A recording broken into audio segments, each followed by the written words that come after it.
Super League Baseball in Adelaide. It's a hot start. We're going to get into it right away. We'll introduce the teams. We'll introduce the commentary team. Oh, we'll do it now. Scott Pratt, Chris Lawson, Eric Ballner. What's going on, gang? Out on the field right now, it's Super League Baseball, the Rays versus the Seahawks. A must-win game today for the Rays. And just in true Super League fashion, a Joker card has been played. Now, what is the Joker card, you ask? If you've never seen Super League before, the Rays can start, or a team can start with runners on first and second to start a game. And in Super League history, we have runners on first and second to start the game. And Ty Forney up to bat. Jackson Brebner-Russ deals the first pitch. Second pitch, rather. It's a 1-1 count. Ty Forney up to bat. Gentlemen, welcome to the broadcast. Before we get into the whole backstory, in the Super League here, the Joker card being played. Chris Lawson, you're the general manager of the Rays. Right off the bat, was this discussed, obviously, before the game? This was discussed, yeah. We had the speed down the bottom of the order, the big bats at the top. We're getting after it early. We're not leaving it up to chance at all here. We want to make sure we can try and cash in on this Joker card. The Rays need to win one game today to keep their finals hope alive. All they need is one of the two. Ideally, they win two, and we just get a big cluster of 2-2 teams after this round. But you talk about the speed on the base pass. We got Nico van der Linden at second, Jasper Clark at first. Both those guys can move. We do, and we've got a walk here. So is that a tactical thing to set Nico and Jasper? Say, hey, let's play the Joker card. Let's choose two guys with speed and get this going right away. Well, yeah, these two guys come out at the top of the order, but you have them down the bottom. You've got speed on the bases. Now you've got probably your three fastest guys on the bases at the minute with that leadoff walk. So that puts Tom McGarry from West Torrens Baseball Club up to bat with bases loaded. Fences are in Super League, so a grand slam is very well in play. Scott Pratt, we saw that last week with the Joker card play. Jordan McCardle had a big grand slam, and that was the big difference. He certainly did, and this is an up-tempo game, and this is what we talk about. The beauty of Super League is what it's creating, is that pressure environment, and hats off to Smokey and the Rays that have come out, guns blazing, and really taking it to the Seahawks tonight, and get me straight on the edge of my Just the Thing furniture, lovely couch here, and very exciting. I mean, it certainly is a bit more of an aggressive start than what we've seen, and that's something that you do like to see, because now it's going to have Mark Haylock in the Seahawks dugout having his wheels turning, saying if they put up some runs, do we play the Joker card in response? Do we keep it in our pocket? Like, yep, it adds a whole other element. Definitely.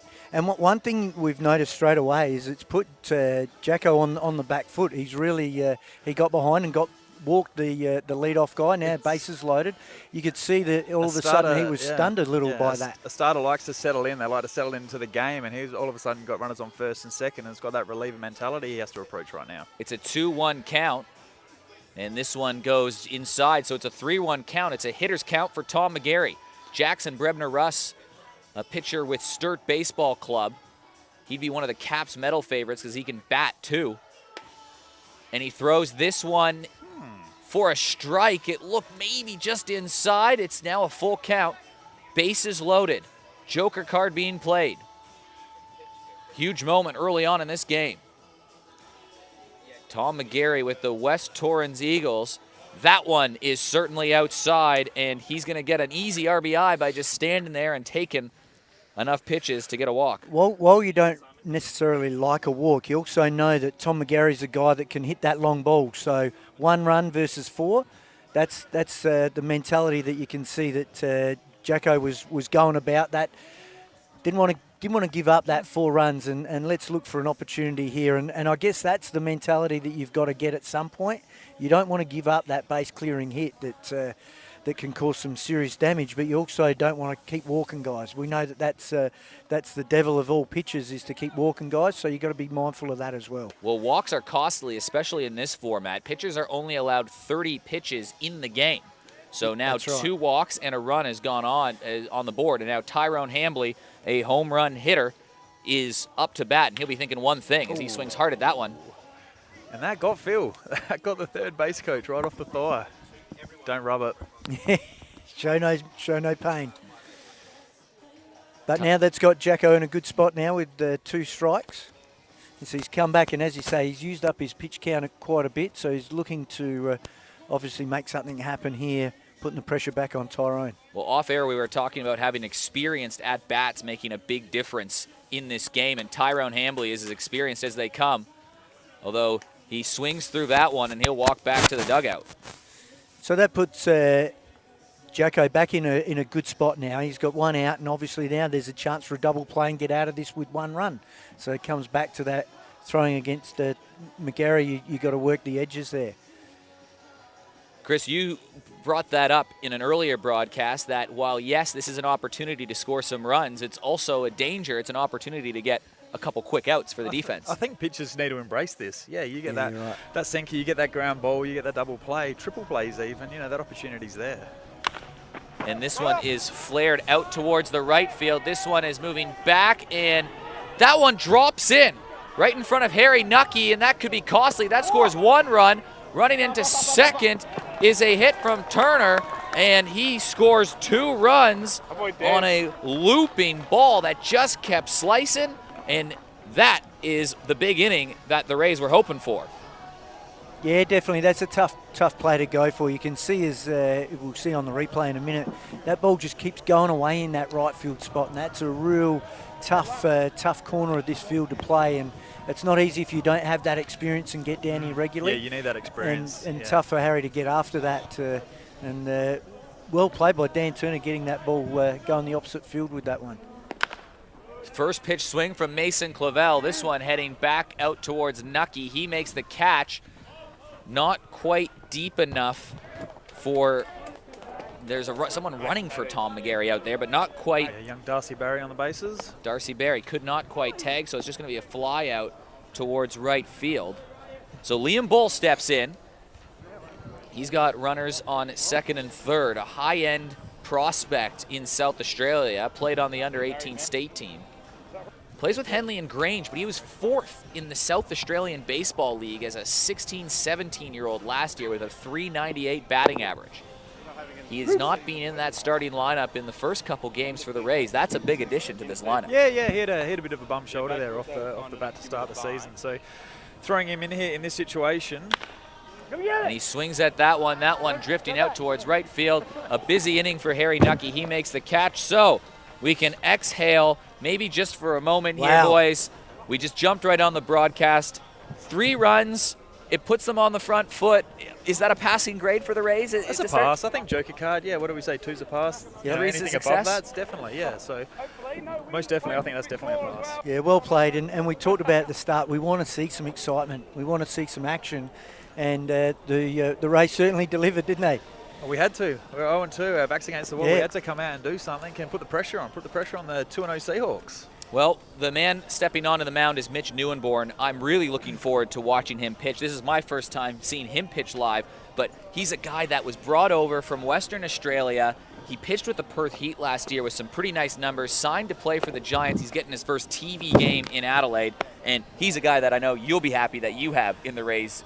Yeah, Armory today. Finally, definitely. Yeah, he came in. He was here for our second game, but not available to pitch yet. But game 3 for us, he's on the mound and starting game 1. And he's a guy that runs it up there in the low 90s. Good movement on his fastball. And I think he's a guy that I know West Torrens is super excited about, but I know the Adelaide Giants are going to be super excited about to have coming out of the pen for them as well. Now, he did get some experience in the ABL last year with the Perth Heat. He had the 9 1/3 innings pitched, a 1.86 ERA, a very high strikeout to walk ratio. He was getting dudes missing. That's exactly what you want to see. That's what we'd love to see. Yeah, missing bats, getting quick outs would be ideal. But he's highly touted on the Australian scene. Obviously playing for Team Australia as well. Was that later last year or earlier this year? So he's, you've got to be doing something right to be called up to Team Australia, and he's got that. He's got that live arm. And Pratty, on your side with the Seahawks, it's a lineup that we'll go through in a second, but it's just experience from top to bottom with some of the most punishing batters in the South Australian Baseball League. Very exciting and great to be a part of this team, and look forward to just sitting back and enjoying and watching our guys go about this. And this is something that they pride themselves on, is you want to beat the best of the best, and that's what they're here to do. And there's a bit of a pump up in the and let's see how it all rolls. Well, Mitch Lightbody versus Mitch Newenborn. That'll be the first battle here. Mitch Lightbody, Sturt Baseball Club. He's got 41 games over the last 3 or 4 seasons in the ABL. Kind of that utility player that can step in, play a few positions in the infield. So he's a guy that's quietly gaining a lot of experience at the top level. Yeah, it certainly is. And we've got Jeremy Creswell out tonight, and we'll just put a shout out to him and his father and wish him all the best. And we've been able to move Mitch straight over to shortstop without any issues. You know, that's the sort of guy he is. He can play infield, can play outfield, and he's a good leadoff that'll battle for you. He's off to a good start in the SABL. He had 2 hits on the weekend in a win over Southern Districts, and he's 4 for 11 on the year. 22 years old, so he's got a big future ahead of him. But yeah, quietly gaining that experience. Out in the field, we've got Liam Bull at third, Ty Forney at short, Dan Turner at second. No Sam McGarry today, so Tom McGarry moves over to first. He was saying before the game he hasn't played first base before, so new experience for Tom McGarry at first. Tom McGarry, late scratch. Obviously, he was swinging, so we've done the swap DH to first base to DH at the minute. Tyrone Hambley's there. Tyrone Hambley's over there at first base. Well, there you go. So Tom McGarry continues to not play first base. He does continue to not play first base. He's got a bit of a bum wheel. He took a ball off the knee and off the ankle on the weekend, so we're just going to look after him tonight. Griffin Weber catching in the outfield is Mason Clavel, Nico Vanderland, and Jesper Clark. Defense, we've seen, defensive errors have been costly. Those are what it costs pretty much in every game. It's been either 100%. a great defensive play or a couple defensive miscues that have cost the teams. Free bases, right? You give them the free base, and it's the team that capitalises the most. And this is a great at-bat right here. It's so far it's a 6-pitch at-bat, full count. Running up the pitch count against the Rays ace, and this one slips away. So a hard-earned walk from Mitch Lightbody. Really happy with that, and as we talked about, Mitch can give you those sort of things, and just as to get back and have bring the momentum back towards the Seahawks, you really need a good at-bat, and you need someone to grind, and you know, there's a 7-pitch at-bat, and that really helps settle the team down. Now with Riley Moore coming up to bat. It's a tough lineup top to bottom. Riley Moore this year playing for Goodwood Baseball Club, returning to South Australia. He played for Port Adelaide before, but he is American. There you go. Played for Arizona in the NCAA, and he won a College World Series back in 2014. 3 years with a Division I program. Pretty good. That's not a bad little resume there. There's only one team wins it every year, right? Out of the hundreds of colleges they have. So I think that's the point, Smokey, isn't it? It's like can be uneducated here in South Australia or baseball with America and the college system, but as a freshman coming out and making the A squad or A team, that's pretty impressive, and to be in that lineup for so long. Yeah, to make that varsity team and to play. And Mitch Lightbody taking off. We'll see if he challenges Griffin Weber. He doesn't, so Mitch Lightbody works his way into scoring position with a stolen base. What Riley Moore doesn't have on his resume is an ABL game. He's the only player in the Seahawks lineup that has not played in the Australian Baseball League. That's a classic. That is unbelievable. The man batting behind him in the lineup has 213 games. In Angus Roger, who makes his SABL or SLBA debut tonight. And great to have him in the Seahawks colours. Fantastic. Brings a lot to the table for us, and handy acquisition. Rickson Wingrove has shot back home to see family, and you call on Angus, so very handy replacement. Riley Moore, another good at bat. They're ringing up the pitch count here. This will be the 11th or 12th pitch on Newenborn. And he rips this one. This one is hit hard. This one is back towards right field. That's off the wall. Moore's going to try to stretch this to a double. No, he won't. He'll hold back up. Lightbody stays at third. So a good piece of hitting from Riley Moore, who had 2 home runs, we should mention, last week, and it's runners on the corner right off the bat for the Seahawks. That's a tough one to play. That's a hit. That's a P-Rod hit straight out to right field, and Mitch not sure whether to tag up or whether it's going to get through. And obviously he's got to play that safe in case he catches it. So Angus Roger, making his SLBA debut, steps in.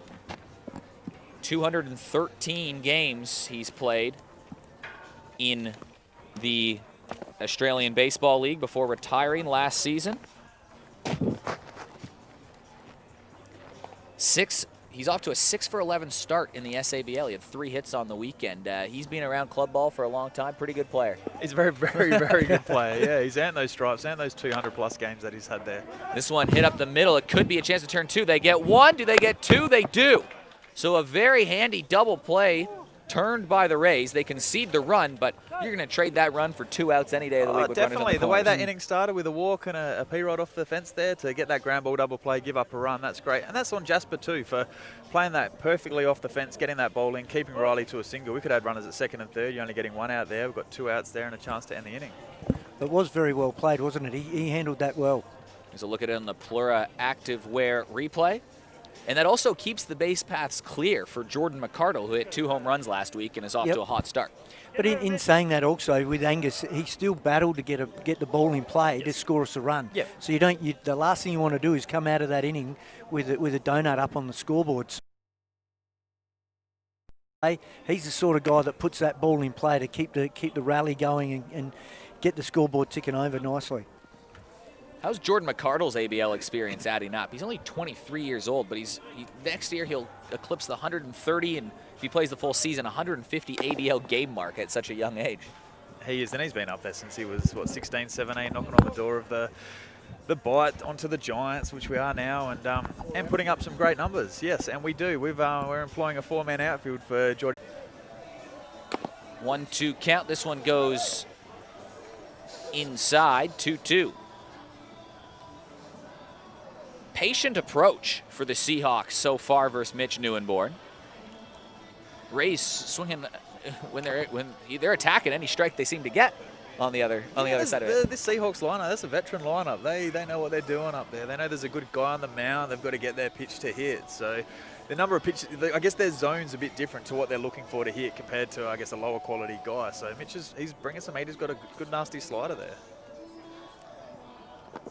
Yeah, the guys know, and we saw that last week where they know that, if you're going to be facing a guy like this, let's get him deep in his pitch count. Let's not get a cheap innings, get a cheap out here. Everyone's, especially early, their first at-bat, working deep into the count.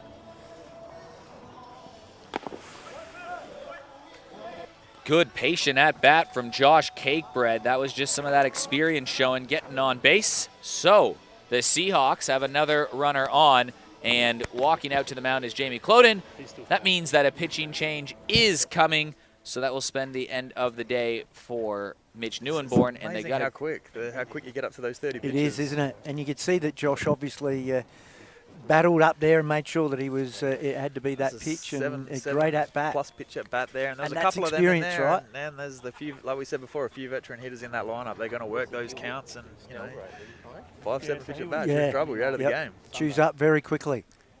And I'm trying to say, it looks like this is Nathan Vanderlinden coming in. This is Nathan Vanderlinden coming in. He's a guy that you might see in the batting lineup even the next game. He can bat, he can play baseball, or pitch, sorry, but he's off to a good start this year in the SABL. Only allowed 3 earned runs over 9 1/3, and opponents are batting just 200. So he's off to a pretty good start. Not a lot of base hits coming off of him. And he's another one of our better arms that we're rolling out here. Game 1, really trying to get after the Seahawks. He pitched against East Torrens on the weekend and sat them down. I believe he had quite a good outing, 4+ innings, 9 odd Ks. So he was found a bit of form over the weekend. I'm hoping he can roll that into our game here tonight. Well, this pitching change is brought to you by the Western Race sponsor, JSR Plumbing Wasp. Shout out to Jono if he's watching anywhere out in the world, and it's JSR Plumbing's 3rd season sponsoring the Super League Baseball. They sponsored your boys last year, the JSR Plumbing Wasp. 2 years in a row, jumped on board, and Jono does a great job, and he does all the work around here, and always handy to have if you need a plumber to give him a call, and great guy, puts a lot back into baseball in South Australia. So for all your plumbing needs, get in touch with JSR Plumbing Wasps. The Rays' other team sponsor, Peak 24. Now, this is a bit of it's a controversial one. Peak 24 can't lose tonight. It's a conflict of interest. Yeah. You've got Peak 24, which is the gym you have to go to, especially in the baseball community. That's right. But that's Mark Haylock's joint, who's the coach of the Seahawks. Now, let me tell you about that. The reason why, it's down on Marion Road, down at Richmond. So it's right in the heart. There's Adelaide, there's Glenelg, there's West Torrens, all around there, and we know that the high performance program uses it. So if you want to be the guy that puts them over the fence, you better get down to Peak 24. Exactly. Get down there, Praddy. Get those baseball muscles. That's right. Well, do I need to get back down there? There it is. Jeremy Creswell working there too. Yep, Cresy's there. Chloe's there. It's great to see. It's become specialised in baseball and helps guys get to that next level. First batter that Vanderlinden faces is Nick Hutchings, the designated hitter. Mainly a pitcher by trade, but he's converting to hitting. As a pitcher, how hard is it as he just strikes out swinging on VDL? But how hard is that as a pitcher? Did you do both things? I towards the end of my career, I was coaching, so I just put myself in, right? Yeah. Batting four. Yeah, wherever Chris you want, Lawson. when you're Here we the go. coach, just write your name wherever. But yeah, no, I guess you appreciate how hard hitting is. Yeah. You know, when you make the switch and you hit and you're facing, guys in A grade that can bring it. You appreciate how hard actually hitting is. Go again, Nate.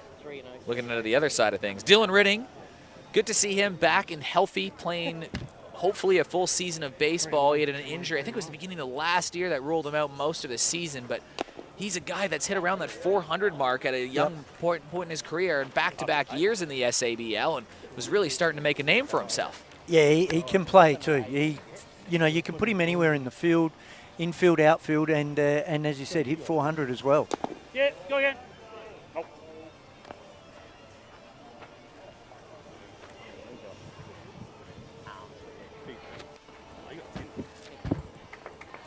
And welcome back. I believe we were off the air for a little bit with the stream. So apologies for that minor technical difficulty. And thanks for coming back, especially the Seahawks fans, but also welcome back Rays and welcome back all baseball people.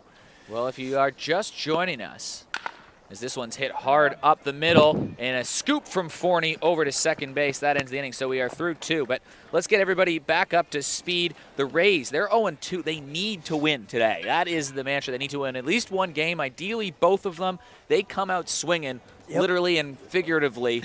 They start with the Joker card, which is unique to Super League, meaning a runner can start on first and second, and they score 3 runs in the first. They're going against the ace Jackson Brebner Russ. They get it done. They score 3 runs. Dan Turner's double that scored 2 RBIs. That was the big moment in the first inning. It was a massive moment. We needed those runs there. We had one walked in prior to that, but that double really opened it up and gave us a chance to take a lead at this stage of the game. And the Seahawks then threatened with runners on the corners. They had runners on first and third with nobody out, but a key double play that the Rays defense was able to turn. Only allowed just the 1 run, gets them out of the jam. Second inning, both pretty straightforward, some nice defensive plays, and we're heading into the third inning in a 2-2 ball game. And I think we've got Josh Tyndall now coming out on the mound for the Seahawks. So going right away, things are going the Rays' ways, and what is only a 90-minute timed game in the first game. Yeah, and that's well and truly something that's on the mind of Mark Haylock, is being aware of the time, and sticking to the game plan, though, is very important. This is where we talked about last week. You can't afford to press. You just got to do what you do and do well. And we know that we can come back with the bats. And Tinny did a great job last week, and hoping for him to continue. 3-1, that's still close. That's still gettable. So this is a very important innings right here for the Seahawks to make sure that we can contain the Rays as they come out firing. And obviously they're going to be jumping with all guns blazing. And you do have the Joker card up your sleeve. Still do, for one of the innings. Definitely. But Josh Tyndall, in his last week, he went 2 1/3 last week. Tyndall was one of the guys for the Seahawks that was very efficient. He stretched things out. He got 7 outs, which is hard to do in the Super League, especially when you only have 30 pitches. We saw Mitch Newenborn only get through the 4 outs because guys were just working walks. Exactly, yeah. And I think last week JBR and Tyndall got through 2 1/3 each, which massively helps your pitching stuff. If you get through a 5-inning game with only 2 guys, that's amazing. And they almost did that last week. Yes. One batter short. Tom McGarry had some experience at junior college in the United States. He steps in and he swings at that first pitch, a bit more aggressive. This one's going back towards Nucky, who makes a scoop and catch. He's been very busy out there. That's 4 or 5 plays out his direction, but a pretty aggressive approach early on, and 1 quick out for the Seahawks. Yeah, that's exactly what you're looking for, aren't you? And a great play there by Harry. And you know, he had a tough out that one before, but he's made, what do we got, 4 plays out there that he's made, and you know, he very solid outfielder, a good utility player, Harry, and owning that right field spot is very important for us because we know that it's a troublesome area in baseball. Tyrone Hamby struck out versus Jackson Brebner Russ in his first at-bat. And he swings through this pitch. think he was sitting fastball there. Was it? Yeah. One thing with Bone is he does study the pitches and he knows tendencies, and that was pure guess right there, wasn't it? He was pitched by Tyndall and coming back 0-2 with that high heat, trying to get him to chase. Yeah. Well, Tyrone Hambley was a third-team All-American at Oklahoma State in his college career. And Oklahoma State's not a small school. No. They're a big NCAA Division I, big-time program, and to be an Australian All-American over there, that's tip your cap to that, Bones. I'm wondering how he was third team. He hit 470. Well, this is Who was ahead of him? 18, 20 guys slightly better, but Yeah. yeah. 470. So this man knows how to hit the baseball. He does, yeah. He went over there to JUCO and to Grayson College, which is a pretty amazing junior college over there. That's where all the studs go. If you're in Texas, you go to Grace. Had a good 2-year career there, I believe, and then went to Oklahoma State. And again, third-team All-American. I think it speaks for itself.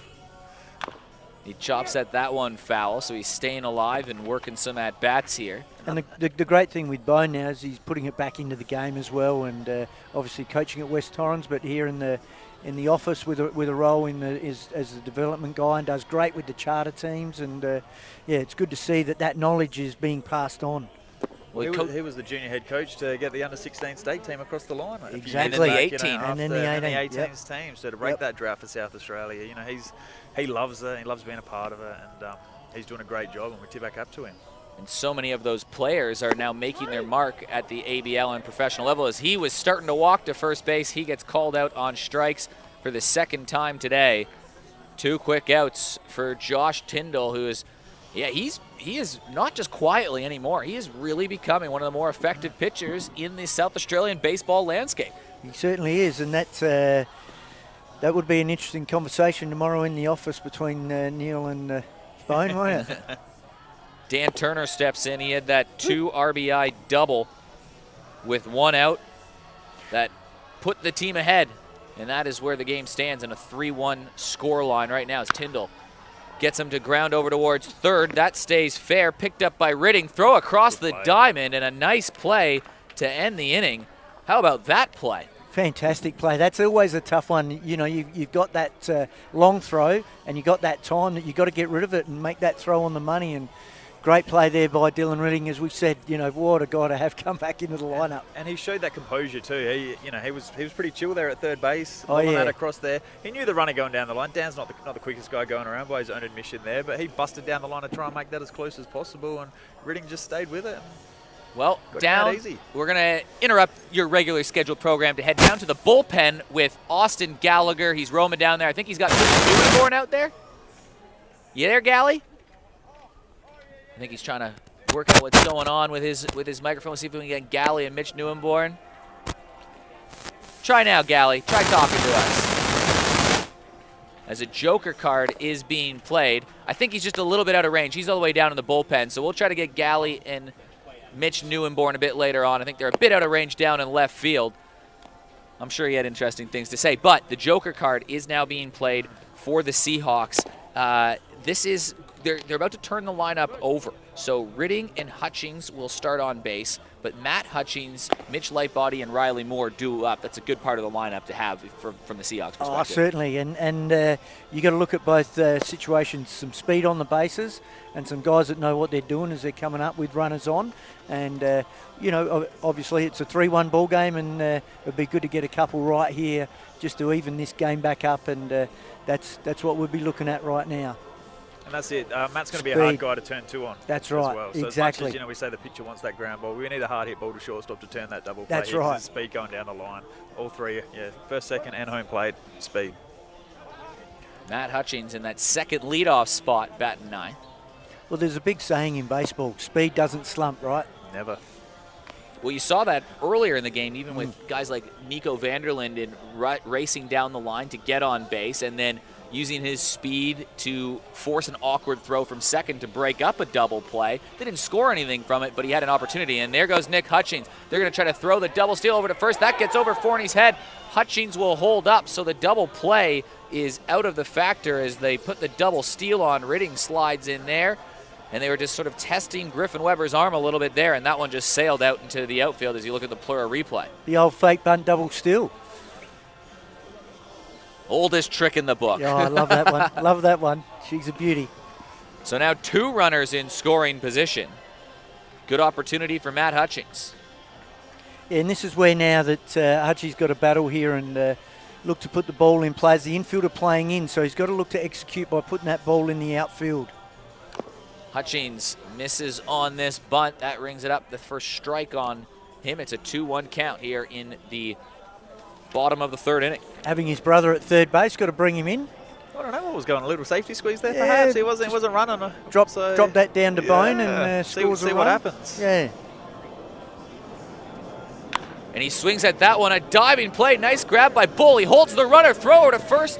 That was a fantastic play from Liam Bull for a lot of reasons. Outstanding play. The pressure's on right there. You got to make that play. That ball gets through. That scores a run. But the way he just covered that, stopped, composed, looked at the runner, threw a strike, gets the out. That's a great baseball there. Liam Bull, young kid, very cool, very calm, and a great play there by Liam. No, that's fantastic. You know, you throw that ball away, there's 2 runs right there. So the pressure that's on you to make that throw after you've had to get back to your feet for a young kid too. Fantastic. As Mitch Lightbody, who had a walk to start the game, looking for another patient at bat here. He's got 2 runners in scoring position, but 1 out. And he swings at that one, just jammed a bit. This heading into shallow center field. That's caught. Hutchings is going to try to make a play at home. A play at the plate. He slides in safe. So job done on the sacrifice fly from Mitch Lightbody. Yeah, that was But did he leave on time this week? Yeah, well, yeah, well, he's got that speed, and we'll definitely get that. Look at that for a slide coming around the outside of the runner. And that ball, that throw in, Nico did a great job in centre field. They got there, good arm close. throwing that in, and they just hit the back of the mound and popped up. Like if that doesn't touch the back of the mound, it may have been even closer. Well and truly. Makes it a 3-2 game, but they now have 2 outs. Runner on second base. Riley Moore steps in. This is a massive out for the Rays. It would be a big win to only allow the 1 run, and a good job from Nathan Vanderlinden to slide that one in for a first pitch strike. He's got to be careful here, Nathan, and obviously throwing the breaking ball early, and I don't think Riley will see too many fastballs coming down. He's a hard guy to get out. That's another good pitch. Change up there. Couldn't tell you from this angle, mate. Yeah. Could not tell you. Just a little top spinner, perhaps. yeah, He's got a great just change up though. Yeah. Took a bit off it right there. It was a very good pitch. Rays in a must-win. They need must-win one of their 2 games today. Oh. As Moore swings at this one. This one lifted out towards center field. This one is back, and the Seahawks are in the lead. Riley Moore hits his 3rd home run in as many games, and the Seahawks are up by a run. Well, we did say that you got to be careful to throw what you throw to Riley, and there he is. It was a 1-1 count, and had to come in there, and Riley just up a little. He hit that on the nose. That elevated pitch there, hit it on the nose. That fence brought in. You can't make any mistakes there, and just up, just a tad, hair and of you could allowed see him to straight elevate away. it. And that happened last week as well with the home run he hit in the battle for the at-bat, and just leave it up a little bit, and it's not even up that much. He's a good hitter. He's a good hitter. Great look on the Plura Active Wear replay. So there you go, the least experienced ABL player. Getting it done. No, Riley Moore off to a flying start. How's he been going at Goodwood? Is it Angus Roger chops this one into the outfield, going the other direction, and Angus Roger is aboard. Yeah, very well at Goodwood, and settled in fantastic, and good with the juniors helping out. Comes out and helps us out with some kids, and you know, he's a great guy, Riley. Very approachable and good to talk to, and wow, he can play as well. He probably forgot more about baseball than most of us know. That's right. Jordan McCardle steps in with a runner on base. He had that little flare to second base to end the first inning. But now the Seahawks and the Rays have both scored 3 runs with the Joker card. So the Rays will have to manufacture something else. Little check swing goes foul, so he's got to head 0-2. And once again, that shift is on. 4 outfielders, so that's bringing Liam Bull and pulling him across. I wouldn't mind seeing that little bunt down the line. That's a good pitch. Very good pitch. That's a tempting pitch, and that's a good hitter right there. He saw it. He saw the spin, saw it going down. Knew he wasn't going to do much with it. Just hope it keeps dropping and falls out of the zone. Many a hitter would have swung at that. And McCardle just missed that one. You can see the frustration. Forney moving under this one. He should make the play. He does make the play, but we are through 3, and well, the Seahawks respond on the back of a 2-run shot from Riley Moore, and it's 4-3. Well, we did say that it'd be good to get 2 out of that innings, and good to be in front now. 3. Very good, very good. And again, it comes down to containing the bats of the Seahawks lineup is the biggest challenge. And we'd see that the execution there came off with, starting off with Hutchie getting that scoring on the sacrifice fly, and then obviously Riley Moore coming to work, and a fantastic inning right there. Well, we'll head down now with Austin Gallagher. He's got Mitch Newenborn. He's over in the Rays dugout. Gally, how you going? Still can't. We're still getting those. He's got to get that mic on. Come on, boy. He can talk. He just can't hear us. He's trying. We're trying to get Mitch Newenborn out there with Austin Gallagher. Down in the dugout. Looks like we got it now. Looks like we got. Hey, there we go. Hey, he's here. We're hot there. Guys. Been losing signal all day. But like you guys said, down here with Ray's pitcher and West Torrens pitcher, and obviously Adelaide Giants pitcher Mitch Newenborn. Mitch, what do you think about Super League so far? It's been awesome. Not too sure what I think about the fence just starting today, but hopefully in the next game we go back to outfield, it'll still be there and hit some balls. So, no, it's awesome. It's a cool little thing we got going on, and hopefully it can continue in a couple of years. So. Yeah, it's awesome. Mitch, once again, is from Western Australia, and how's your move been to Adelaide so far? How are you enjoying it? Yeah, it's been awesome. West Torrens has been really good with hooking me up with a nice little spot and helping me out with anything I need, so it's been a real good community to be a part of, and I'm happy to be there. And Giants hasn't started up just yet, but I'm really looking forward in a couple of weeks to getting in with the boys and starting to get to work. Definitely, man. Well, from my experiences, striking me out a few times, I think you'll do pretty well. So best of luck, man, and take care of the rest of the year. Yep, back to you guys. Mitch Newenborn, a new face here in the South Australian baseball community. He started the game today. Only allowed the 1 run. The damage, though, coming from the Seahawks in the bottom of the 3rd inning to go up 4-3. Josh Tyndall still in the game, working into the 4th inning. Now, they started Jackson Brebner-Russ, and he was taken out in the 2nd inning with just the 1 out. Now Tyndall has extended this game into the 4th. This is another efficient out from Josh Tyndall. Yeah, very happy with this, and that puts us into a situation where, again, as Smokey alluded earlier, 5 or 6 pitches to get through this, and there's a base hit to start it off.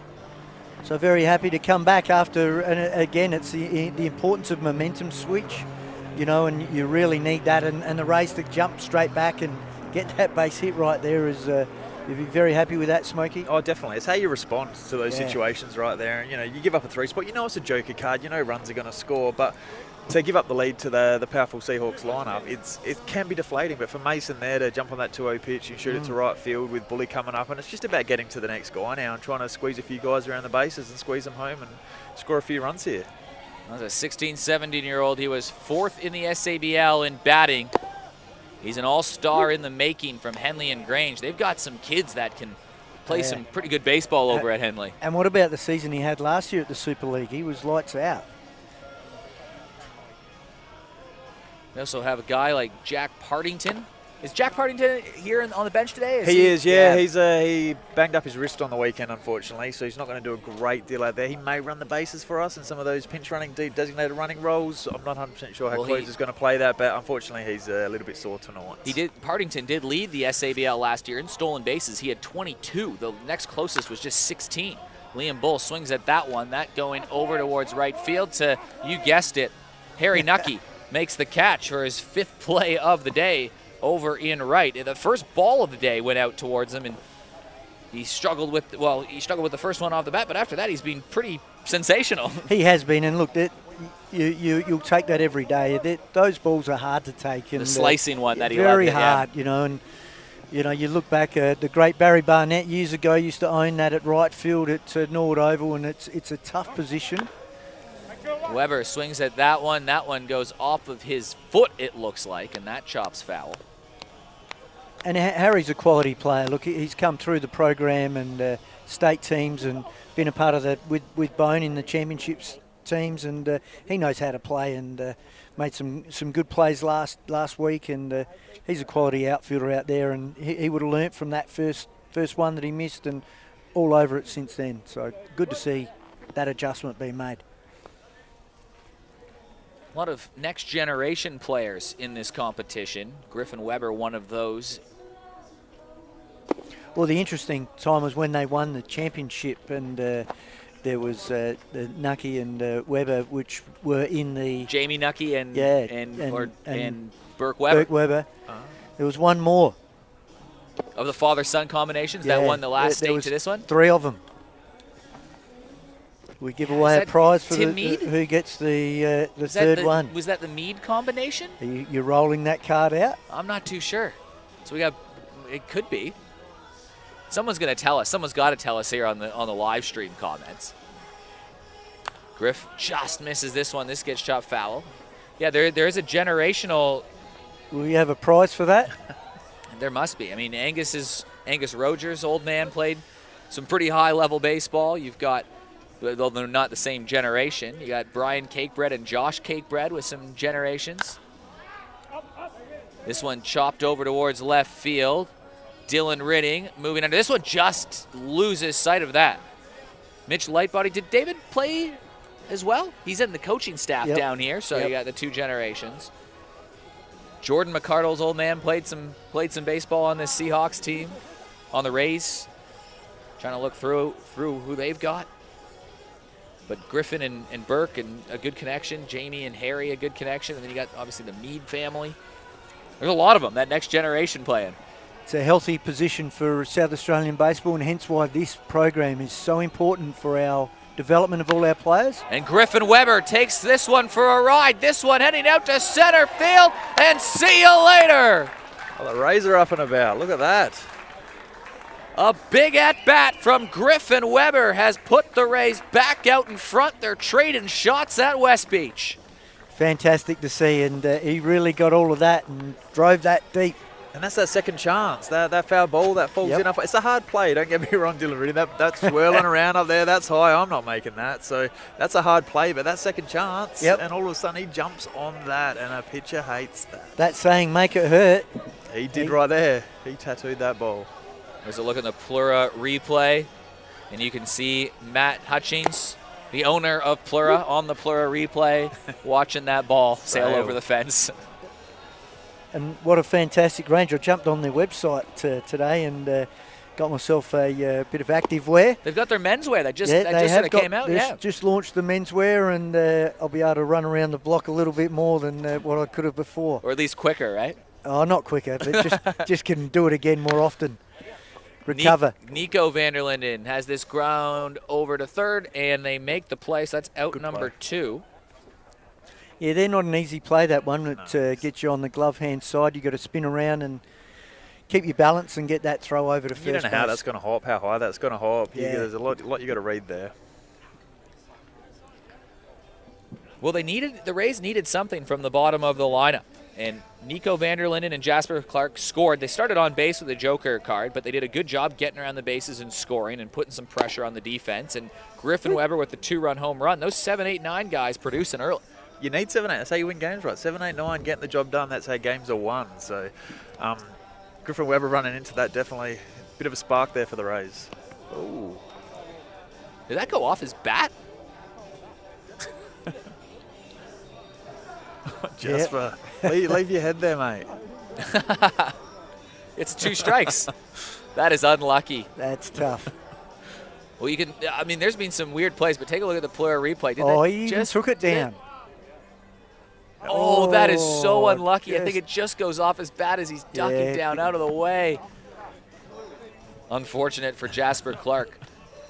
those fluke, you can see a bunch of weird plays happen in baseball no matter how many pitches are thrown in the year. You think about the 2015 American League Division Series. One of the almost deciding plays was Russell Martin catching, went to throw the ball back to the pitcher. How many times did that happen in every baseball game? And he threw it, and it hit the back of the batter. It goes behind the backstop. Rangers score a run and take the lead in the 7th inning in that ALDS. Of all the things and times to happen, those fluky things happen. Worst possible time, right? Yeah. And then back in the Red Sox with Billy Buckner. And well, welcome back. If you just missed a little bit of the action, just a couple internet problems here down at West Beach, but you didn't miss too much. Josh Cakebread was at bat when you left us, and he's still at bat now, and just a long battle here, which might be the end of Nathan Vanderland, and he's getting up to that pitch count, but he swings through that one, and he gets Josh Cakebread to swing through that pitch. But the big story in this 4th inning is after a 2-run shot from Griffin Weber to put the Rays up 5-4, bang goes Harry Nucky. It's a 5-5 game, and we've sort of alluded to it. It really is like a boxing match in this game, and the Rays came out punching right away, playing the Joker card, score 3 runs. The Seahawks claw back in front 4-3. The Rays 2-run shot make it 5-4, and it's back 5-5. And we're in the bottom of the 4th bottom of the 4th inning, with just one more inning to play after this. yes, and thanks to Henry and Michael Wees that are sitting there, the Seahawks people that shout out to us and let us know we're back on the air. A few technical difficulties, but as you say, what a game. What a cracking game.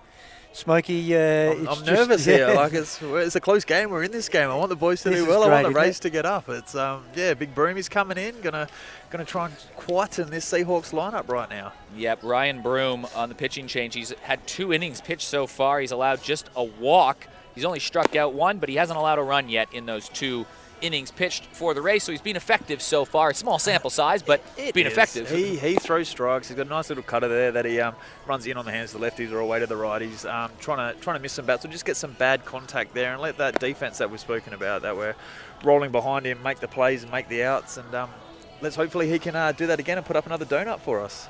Well, this pitching change, even though it is the Rays out there, Fresh and Delicious sponsoring this one. They're the Seahawks team sponsor. And for the best quality fruit and veg right to your door. Get in touch with Fresh and Delicious. You Fresh and Delicious. I had an apple today. Was it fresh? Was it delicious? How fresh? Fresh and How delicious. delicious. I even had a banana as well. I thought I'd have banana in the afternoon and get down here and get a bit hungry. And the banana was as ripe could be. And Mark and Nathan, they pick out the best. They're right next to the growers. Come straight down, fresh from Paraka Market. So we're getting the stuff that the supermarkets buy. So quality stuff. Get but online. Even more fresh. Oh, fresh. Even more delicious. Fresher. You can't, yeah. Yeah, so they do a great job, the Broms, and the quality is outstanding. And why go to the supermarket and get what they're getting? You can go direct and get the best. Nick Hutchings steps to plate. 1 out, and he's going to try to lay down a running bunt. Broom picks this up, throw to first. It's a pressure play, and they just make it a bang-bang play. That was tight, and they were trying to exploit Nick Hutchings' speed. Yeah, trying to take Broomy and the Rays by surprise there. Sort of, you can fall asleep. The infield can fall asleep on a pitching change there, but Broomy all over it. Yeah, and that one there, the chat when you're doing those running bunts is you've got to go final foul. Yes. And just that little bit too far into the field, That's which right. gave him that one step, really. It was a one-step play, and that ball gets a bit further down the line. That's 2 more steps, and Hutchie's in. An entertaining ball game, 5-5. Game of inches. It really is, and the long ball played a big factor today. We've seen 3 home runs. Will it be a knockout blow for either one of these teams? There's still plenty of baseball left in this. 5 innings or 90 minutes, so we will be looking. I mean, we've only played an hour. We're going to get through 4 innings, but this would be the last inning coming up next. So we're going to the bottom. We're going to the top of the last coming up. And again, the other thing we talk about, not only is there exciting baseball, but it's quick and it's moving and it's energetic. Whereas you can get stuck watching a Major League game for about 5 hours, right? I think those World Series games going on they 5 just and go a half and go. hours. That's a day. Yeah, you spend a day, which is okay if you want That's to right. go a nice weekend, Sunday free to sit around and have a good feed and have a drink and watch some baseball. That's good. But we've been really conscious of that, haven't we? With speed up rules and And he make it swings through entertaining. that one, a big pitch, so it starts with a home run but ends with a strikeout. We're tied going to the last, and right away we are going to send it down to Austin Gallagher, who I think he's got not Jamie Nucky, he's got Harry Nucky. Austin Gallagher. Gally, are you down there with us? Well, yeah, I'm following Harry right now. He's running out to the I'm field. following him out. He's, All right. he's chasing him down. Harry, how you doing, man? Hey, so they put up a 2-spot, big home run by Griffin Weber to take the lead, and you waste absolutely no time. First pitch hitting an absolute missile to left field. How'd you feel about that one? It was just good to make some nice solid contact and get back at him. Felt good. Hey, Gally, is that was he trying to match his former teammate in Griff? Oh yeah, State championship team. Brady's asking if you're just trying to match your former teammate Griff there, state championship team. How'd you? What do you think about that one? Match him, I think about done him there. Oh, I like it. I think you gold. did too. I think you did too. Hey, hopefully we can get this extra innings here. So best of luck, man. There you Well go. done. Gally Well done, putting Gally. in all the work, walking into the field with the catcher. I like that. Gets a little life out That of the is players. outstanding. Gets matched him. I think I outdone Outdone him. It's a big call, but we're heading. No lack of confidence there, young No, Harry. certainly not. So is this a pitching change we've got again here for the Seahawks? We got the kid. the kid, Liam Scott, coming Wow. into the game. This is a big call in the last inning. He came in with bases loaded in his first ever first grade or Super League appearance. So if you're just joining us. He has played Div 1 game. He pitched one Div 1 game. He's come in a final, a blowout final as well. Pitched down at Glenelg against you guys and had a tough outing last year. Okay. So he's scratched around but not really jumped in on the stage yet. So Well, you got to ride the hot hand, right? He You was do. the hottest guy in baseball last week. You're riding the hot hand with the game on the line here. It's a good call. I like it. Last and week, I like watching him. it was 7-2 heading into the kid, Liam Scott. And Liam Scott was, well, sensational. He got 2 strikeouts and that little chop over towards first base to end it. So Liam Scott having another opportunity to show what he's made of. Hopefully it's not first time lucky for the kid as Ty Forney in the top of the lineup steps in. If you can get an effective out in here from Liam Scott, that opens up the pitching opportunities for the Seahawks in Game 2 in the doubleheader with a guy like Matty Watkins still available. Certainly And does. Ty Forney, he steps up and he, with a walk, and he flew out towards right field over towards Harry Nucky. And a hard hit ball. This one finds its way into the outfield.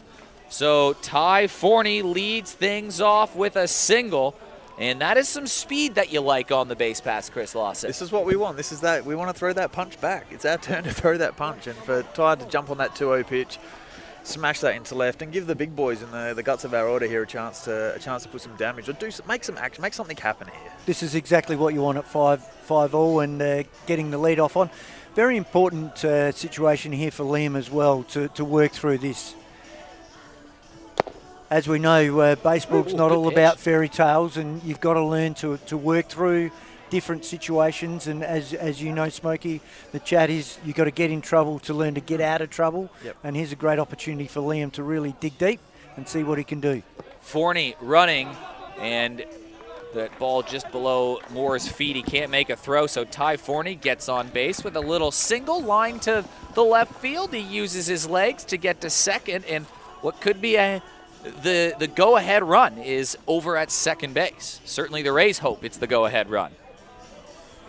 Tom McGarry, an all-star last year in the SABL. This one slips away. Forney will scamper back towards second base. We saw Riley Moore making some outstanding blocks last week, and again, That was right big. there all over it. He did that last week at a crucial time, and again right here at a crucial time.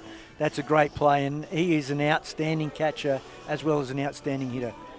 This will be the last inning. It's a double-header today. It's either 90 minutes or a 5, and we are in the 5th inning. And now here you've got to be really tight. You've got an open base, and you've got a guy here who can hit that long ball. So you really got to paint the edges here and not give him anything to drive. And a hitter's count for Tom McGarry. And he's on base. Yeah, and look, as I said, that's something smart. you That's just smart. don't want to be doing there. And now it's the young bull versus the old bull, and let's see how this works. Ty Hambley has struck out twice today. Struck out swinging, and he struck out looking on his second one. And that doesn't sit comfortably with me because He's due. He's due. Big bones.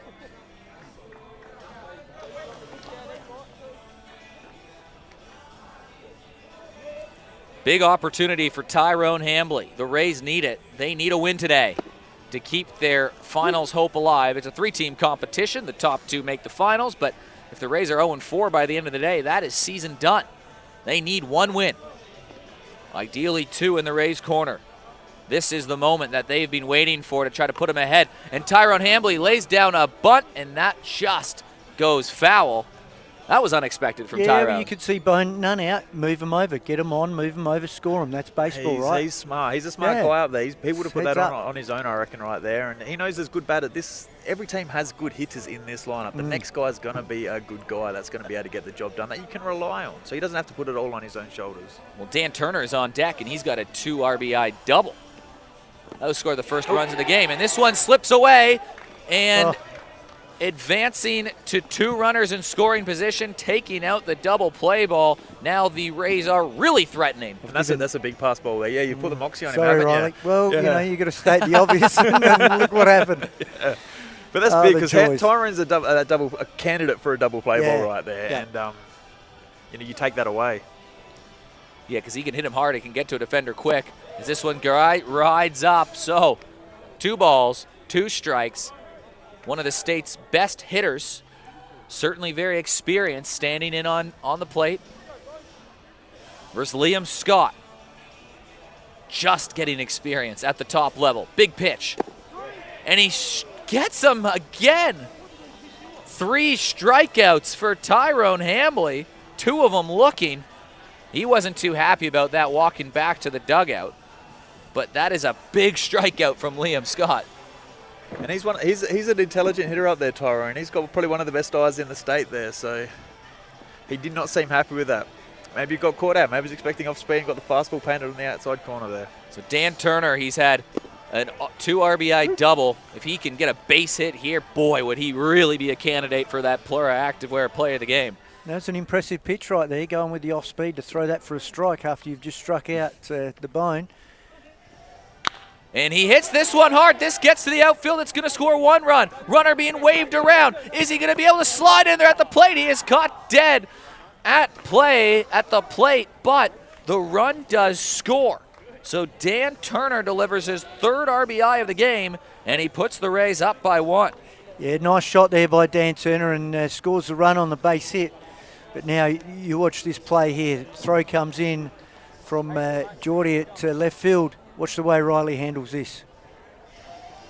Gets across, makes the tag, gets the out. But a big moment from Dan Turner, who did what his job was to get that big hit. But aggressive base running, and the Rays have been aggressive all day, though. Yeah, and Darcy Barry, he was running hard, and Phil sent him. He took the risk on that play right there, but he was flying around the base there, Darcy Barry, and Geordie just made a good throw on the full. Great throw. Yeah, great throw all the way through. And it had to be. It had to be there on was the no bounce, on the there was nothing. Yep, one bounce and he's safe.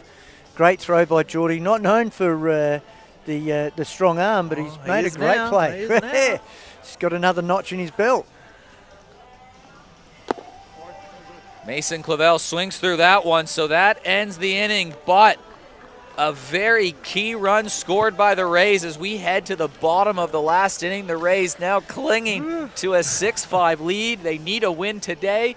Good. Liam Scott allows the 1 run. Look, I got to say, as a GM here, I'm very happy we got away with that with 1 run, and let's put things back into perspective here. Liam Scott's a kid that doesn't play Division 1 baseball. He's come out in Super League, and he's had a lot of runs on bases here, and he's only got 1 run out of that. Yeah, two quality innings, 2 quality outings, from And the 2 kid. strikeouts there. He's got 4 Very now good. in the 2 innings he's been out. Yep. So he struck out Bone. He struck out Dan Turner? Was it, Dan Turner got the hit. He got the struck hit. out Tyrone Hamley and he struck out Mason Clavel. Mason Clavel. There's 2 quality batters that he struck There's out. some 3-hole hitters for two Right there. SABL teams right there. That's right. Yeah. So let's put that in perspective right there. That is a big win and another big outing for Liam Scott. Well, Super League Baseball, this is game number 1 today. We got 2 great games, a must-win game for the Rays in here, but could be possible without our sponsor, Just the Thing Furniture Warehouse, getting some good shots of their great warehouse over in Beverly. Go see Jason and the team. And just mention Super League, you can get free Metro delivery. Hey, it's the summertime. You can't travel anywhere. Good time to sort of invest in your home, make where you live as perfect as you can be, and Just the Thing can help you out. And the free delivery is good because you don't want to be putting one of these things in your car because you've got no room. You know, tried that before. Yeah, it is doesn't hard work. You know? So fantastic that they've come on board with the Super League, but also the free delivery. You can get one of these big puppies and get them home, or the outdoor furniture, as you said, coming into summertime. And here we go with Matt Hutchings leading us off. 5th inning, it's the last inning. Rays lead 6-5. They need a win, and this is a tough part of the lineup. Matt Hutchings, Mitch Lightbody, and Riley Moore do up. Riley Moore has a 2-run home run already, and he just gets under this one. This one drifting over towards first base. Hambley watches that one just drift. That would have been a handy out to get. It has been a game of punches. There's been a lot of lead changes. It was a 3-0 quick lead for the Rays. The Seahawks scrap back, went up 4-3. Then a 2-run shot from Griffin Weber puts them up 5-4. Then the Seahawks tie it up with Nucky in the last inning, go 5-5. And 1 run manufactured as this one swung out towards right field. This one is back. This one's going to take a hop and rattle against the wall. Pushing for 2 is Matt Hutchings. Good throw over to second. Does he get him? Got him! A huge play! An absolutely massive play. Wow. Jasper Clark, I think, made the throw. We'll get a look at the Plura replay. Here is a look here as it rattles off the wall. This is Vanderlinden, actually. Nico Vanderlinden takes it off the hop. And that's this a double is in every slow day of the motion. week for Hutchings, yeah. One of the quickest guys in the SABL. Here's the throw as Hutchings is going to come in here in slow-mo in the replay. And Forney just gets him as he slides in. What a play. Unbelievable throw from Vanderlinden to Forney. And instead of having a runner in scoring position, it's 1 out. That is a pitcher has to have a jolt of energy. Ooh, yeah, you know your fielders have got your back right there. That's unbelievable. And look, Hutchie, as you said, one of the fastest guys going around in the league. And that's a double any double day. Every day of the week. New fences, it's you know, Well home runs, yes, but it takes doubles away. Yep. Again, this is exciting baseball. Well, we talked about how those defensive plays might be those little differences. Here's a look at the Plura replay. And he just gets him literally right before he slides in. That's a tough call for the umpire to make, too. That's coming in really quick, but he was in perfect position to make it as this one is swung. This one's hit hard. This one drifting out to center field. Doesn't have the distance. It is back, and it is gone. Mitch Lightbody has tied it up. It's 6-6 to straightaway center field. Now, that play is even bigger because that would have been a walk-off win. Instead, we're just tied. That's true. Unbelievable. Mitch Lightbody takes it to straightaway center field, and it is 6-6. So the punching match continues. And Riley Moore and Angus Roger do up, and with one swing of the bat from one of these gentlemen, it could be over for the Seahawks. Broom delivers versus Moore. He's already got 1 home run on the day. He's got 3 home runs overall. And you'd think, as a hitter, you'd be thinking one thing. Oh, yeah. Lift and separate. Really, 2 things. And this one's hit hard. This one is back. This one's to the wall, and you can walk it off. Riley Moore calls game. It's 7-6.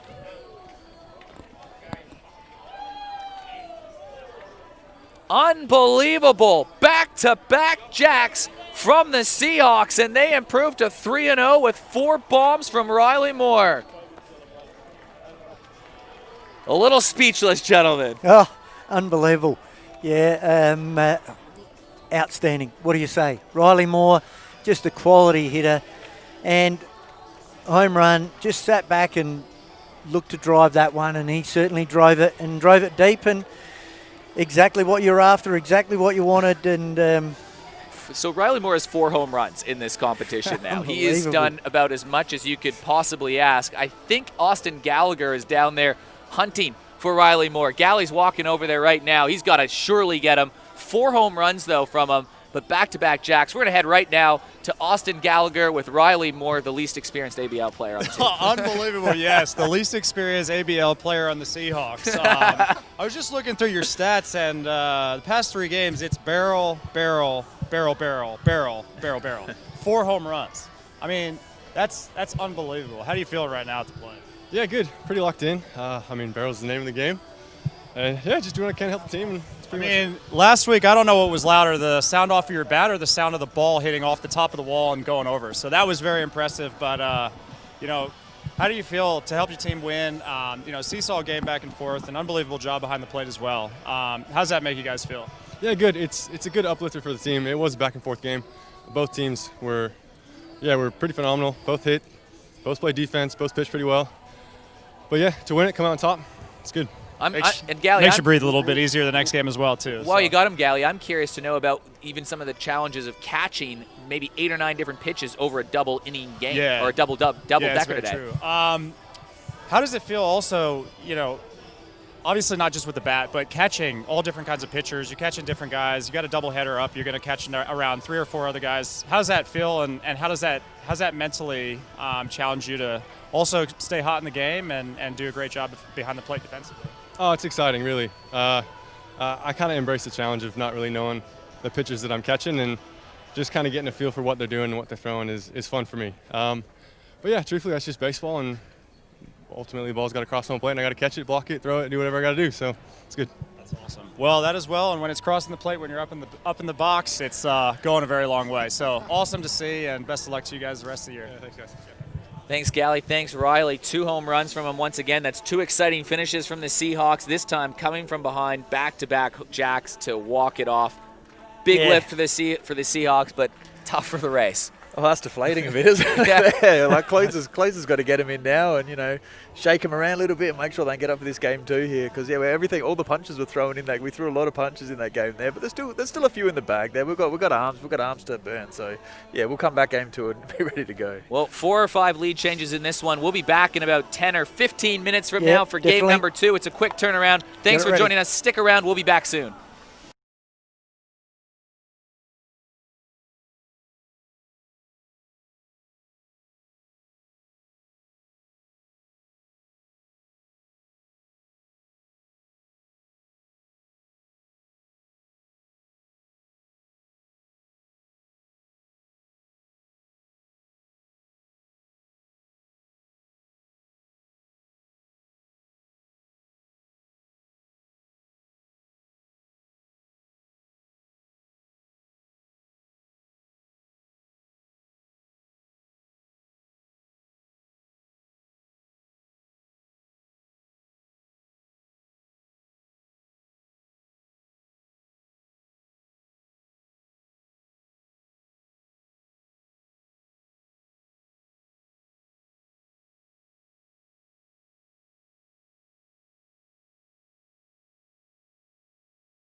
Welcome back inside West Beach. Game number 2. The Seahawks win in dramatic fashion. Back-to-back home runs to win game number 1, 7-6.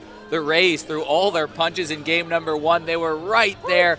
They just couldn't get across the line, and now it really is a do-or-die game for the Rays here. And Michael Gain on the mound for the Seahawks. The Rays, their lineup couldn't be more different than what it was from game number 1. They're leading things off with Liam Bull, followed by Dan Turner and Sam McGarry playing in this game as Gainey throws that one for a strike. So a few changes for the Rays in this one, but it is now a must-win game. It's 100% a must-win game. We're 0-3. Yeah, one more loss makes this a 2-horse race going forward. So we'd like to win and make it interesting for the rest of the season. Liam Bull swings through this first pitch. Now, he had a pretty good first game, Liam Bull, especially defensively. He made a couple tidy little plays over at third.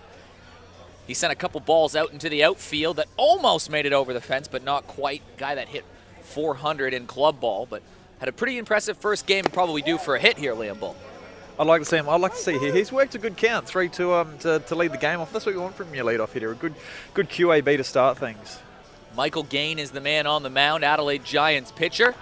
As this one is grounded towards Gainey, he reaches down and gets this one underhand toss over towards Angus Roger at first, and that is out number 1 for Michael Gain. Gainey was the Adelaide Giants Rookie of the Year 2 years ago. As a starter, got moved to the pen. His numbers got better. Better ERA. He had better strikeout to walk ratio. Batters only hit 200 against him versus 275 from the year before. So a guy that probably fits a bullpen format yeah, like definitely. This. And made some good adjustments in that year. And obviously the competition in the bullpen was strong, and the starting roster was strong, and the move away from the 2 Aussie starters, he had to fight for his rights in that team, and certainly did. So hats off to him in that regard. The guy that throws the ball well, but a big scouting report on him is that his change on cue, as you say, get guys with a pop-up fly. That one is hit straight up into the air from Dan Turner, and that is a quick out for out number 2. The U.S. first time watching Super League Baseball. It's a bit of a different format. Pitchers can only go 30 pitches. That's one big difference in here. Games are only 7 innings, but this is a doubleheader, so this one will be 5 inning. And most importantly, the Joker card. Each team has a Joker card they can play. Runners can start on first and second. Both teams played it pretty well last game, scoring 3 runs. Yeah, definitely, and also no mound visits. You only the manager goes out. Once he's out, pitcher's out of the game. So again, trying to make it very entertaining for the viewers as well as at home, as well as the people here. And we've got a pretty good crowd here tonight, so good to see some people come along and watch the game. It's a very still night. It's perfect for home runs, and that's why we saw 5 or 6 of them in game number 1, including back-to-back jacks. Riley Moore signed off on the game with a walk-off, the first one we've had of this Super League season last game. Yeah, that ball was bouncing out of here, wasn't it? So let's see what happens tonight for this second game. Gain gets in there for a strike, evens up the count at 2-2 versus Sam McGarry. And that's confidence in that changeup, going to that changeup 2-1, throwing that there to even the count at 2-2 to the 3-hole hitter here in Sam McGarry. And is that something that you would like to see Gainey throw probably a bit more too? The changeup? Well, no, because I'm general manager of the Rays, so I'd like to see him sit some fastballs right down the middle. Just like that our guys can roll over on. And where's he going to? And on cue, this one gets into the corner, and stretching this out to 2 is Sam McGarry, and he moves it over towards second Good job, Sam. base. So Sam McGarry gets put in the lineup in place of Tyrone Hambley this game. Sam McGarry playing first base. Normally he plays over at second, but Dan Turner he played a pretty good game at second base last game, so he's going to keep on that spot.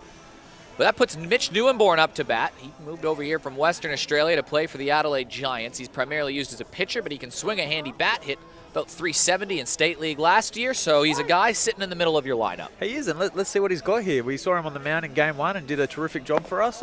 Kept us in it, kept it close, throws hard, and he's got some pop too. I believe he hit a home run on the weekend or weekend before last for West Torrens as well. So right off the bat, landing in Adelaide, throwing hard and hitting dingers. He can swing it, can't he? It's certainly one thing that is handy to have in your lineup in this game. Especially in the Super League, where you know that you can get a couple innings out of them and then have them in the field and play and hit the rest of the competition. Definitely. So Mitch Newenborn was named to Boral Team Australia for that exhibition series they had versus the Doosan Bears, joining players like current Adelaide Giants stars, Aaron Whitefield, who made the big leagues this year, and Curtis Mead, who is trying to work his way up there, but he's only 18 years old. He'll be getting back into Adelaide in just a few weeks. He's over at instructional camp right now with the Tampa Bay Rays. Gaines' pitch just falls in there. It's a 3-1, or just outside, sorry. It's a 3-1 count. Good opportunity for Newenborn to find one, drive one, and get the Rays up early. That's what he'll be thinking here. Michael Gaines sets, delivers. And as Newenborn's walking to first base. What do you think about that? On that, do you take that step forward, or do you wait till the umpire calls it? Are you trusting yourself, right? We've all been caught doing it. We've all been caught walking. I'm usually caught walking when you're overmatched and you're like, please walk me, please get me to first base. But I want to see Mitch in here taking a hack. Open base here at first base. Oh. And Gaines, good pitch, and he Forget swings about the that open one. base, coming hard with the heater, the high cheese, striking him out. Fantastic pitch right there. Keep the Rays scoreless in the first innings. Gives up the one hit, and we'll head to the bottom of the first. The relatively unchanged lineup here for the Seahawks. Mitch Lightbody will lead things off. He had a home run to tie the game in the last game with one out in the bottom of the last. Riley Moore batting second. He hit the home run to win the game. He hit one earlier to put them in front 5-4. It's been a big series so far for Riley Moore, followed by Angus Rozier, Jordan McCardle, Harry Nucky, Josh Cakebread, Matt Hutchings, Kerry McLeod, and Dylan Ridding. There is just no break in this Seahawks lineup. There isn't, and look, in all honesty, this gives us the opportunity to, love you dearly, Smokey, but to wipe the Rays out of the competition. And, you know, they've got some quality guys in that team, and you just don't give anyone that opportunity to come back in. And, you know, we get this win up. It's a big one for us, and we'll be going very hard to get this win. And we have asked for people to come out. Who's the third person in the state championships that we talked about? We had Nucky. We had Weber. Who was the third? Did you figure it out? I'll throw it back to you. Are you pointing to Chris Lawson? You should know this guy quite well. Glenelg guy? Behind the dish. Glewis. Joey Glewis was the third one. There we go. Yep. And Andrew Glewis, the father. The three of them were at the state championships way back when, and then come through. So there you go. Yeah. So I get the Just the Thing furniture. I get to take this home. You're the winner. Yeah. Oh, the Glewis family. Yeah. Well, growing up, I threw to Andrew, and then coaching Joe when he was coming through as well. So I had the whole both ends of the spectrum. Yeah, they're a great family, and Joe's a great young player. Will Corticus, the man starting on the mound, opening the game for the Adelaide Rays. And a first pitch swing from Mitch Lightbody. This one is back, and you can forget about it. It's back-to-back home runs for Mitch Lightbody. 2 swings, 2 bombs. He tied the game last time, and he's put him up in front 1-0 here. Yeah, well, that ball was up, and he really was sitting dead red for a fastball and made the most of it, and just got it up, as we said. Balls are bouncing out tonight, and just get it up there. There's no breeze to deal with, and fantastic shot there by Mitch Lightbody. So that ball's up, and he just stayed up with it. Didn't try to do too much with it either. That is 2 home runs for Mitch Lightbody on the day. Now, another guy that has a couple home runs today is Riley Moore. And he did not get cheated on that hack. Well, you know the saying, you want to be going back to back, and the hardest thing is, as you'd say, Smokey, for a pitcher, once you get that hit off you got to come back and throw a strike, right? So as a hitter, this is a great opportunity for you to go sitting dead red and go swinging out of your shoes. And Riley Moore swings this one, and this is back to the wall. 1, 2, 3 straight home runs for Riley Moore. Are you kidding me? 3 at-bats, 3 bombs, and it's 2-0 Seahawks. Is that good? And that's good for the Seahawks. I feel for Will Corticus on the mound there, getting Riley to finally go oppo on a ball, popping it up to left field. That's usually a routine catch here, but with these smaller fences, a dinger.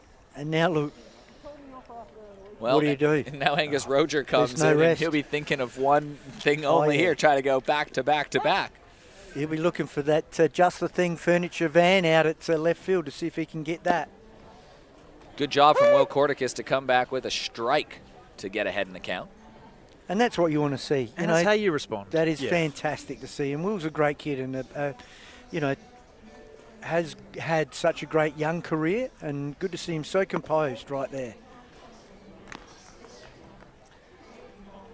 Like a lot of guys there would be a ball. You'd see that. And it's deflating. But that's back to start a game. It can be deflating, and it's how you respond. Well, let's see how Will responds here, and we can get a couple of digs out of him. This isn't just back to back. The last 4 at bats for the Seahawks have now been home runs. Same 2 guys too, right? The same 2 guys.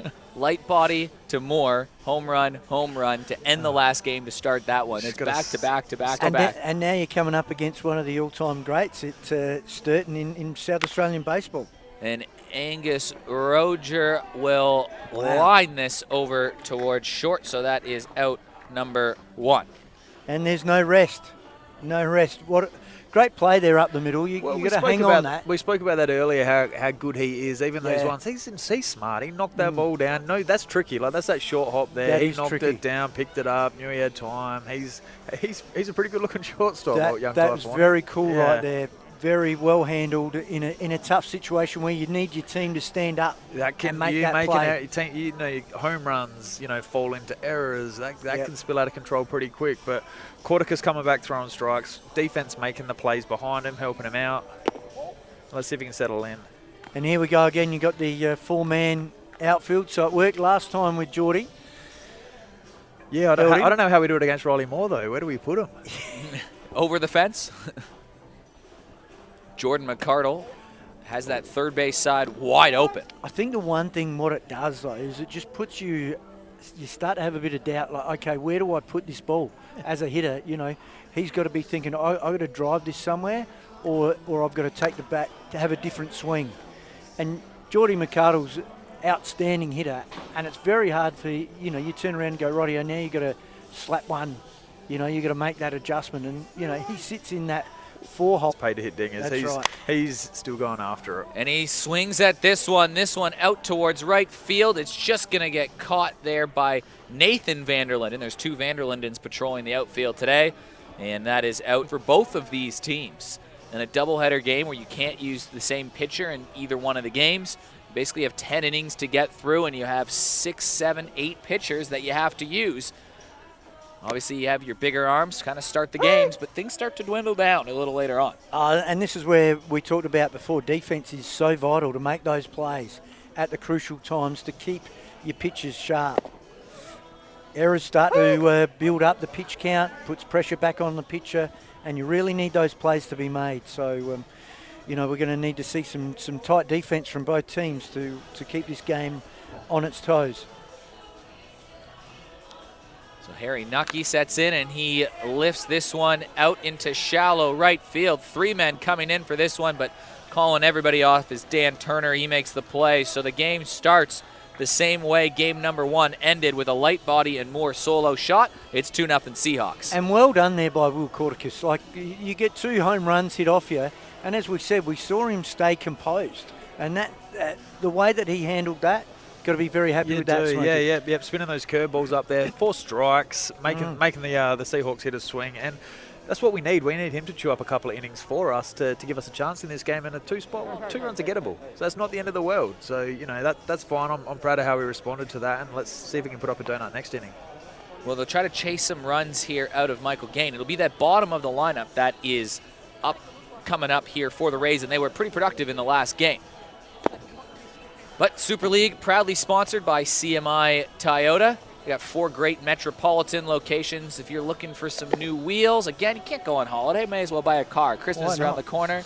Your kids will be pulling in to get you a car from CMI Toyota, right? They would be, and there's a couple of shiny ones out in the outfield right there. That fantastic cars, Toyotas, and look at that big showroom in the city on West Terrace. They do. There's a stack of cars in there. And a couple cars out on the outfield now. I wonder if we got to get some promotion where someone can win a car if they smash one. If you smash that car, do you keep it?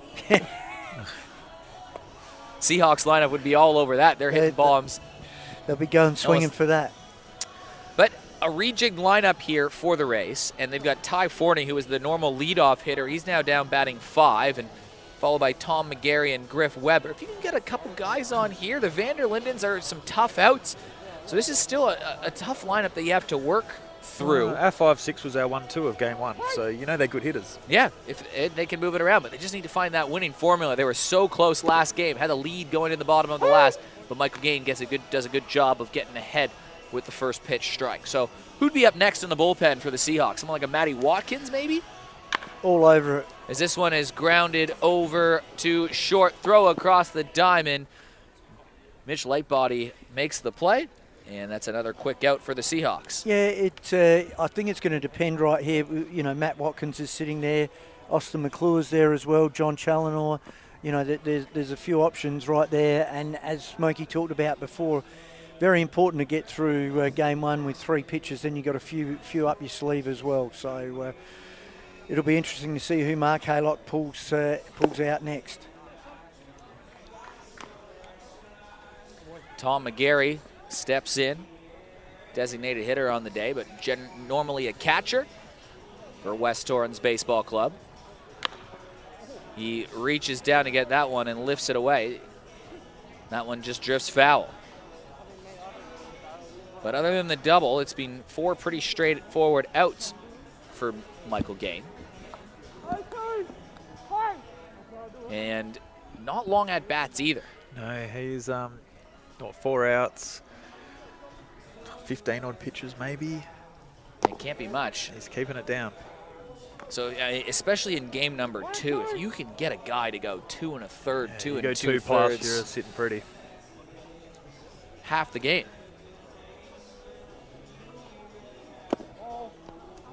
That one just inside, so more of a patient at bat for Tom McGarry. There's still the Joker card to be played for both of these teams. It's an element of Super League that really does keep teams in ball games. Opportunity for quick runs and quick outs, but a good pitch there from Michael Gain. That's strikeout number 2. And I like the way he went in hard, came in, pushed him back, and then threw that soft away. That's outstanding. He's pitching right there. Outstanding. And that's that setup, and that's working through each batter and knowing what you've got to throw to him and how you're going to throw. And again, as we talked about, the change-up of his is such a great weapon.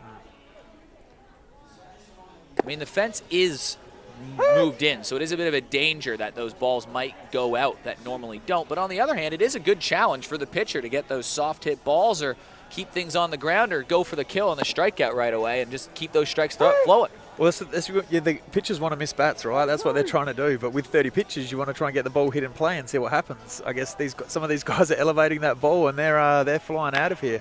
And this one, a hard hit ball down to third, and that one just drifts by Dylan Ridding. That was always going to be a very tough play. Trying to push 2 is Griffin Weber.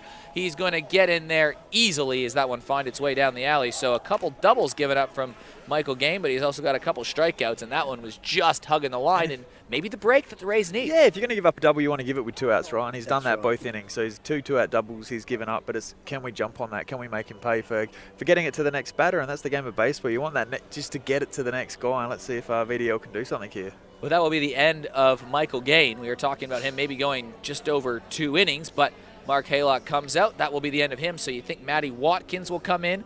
And we're going to have a nice little battle. We're going to have a battle between... Chunky. Oh, John Challinor coming in instead.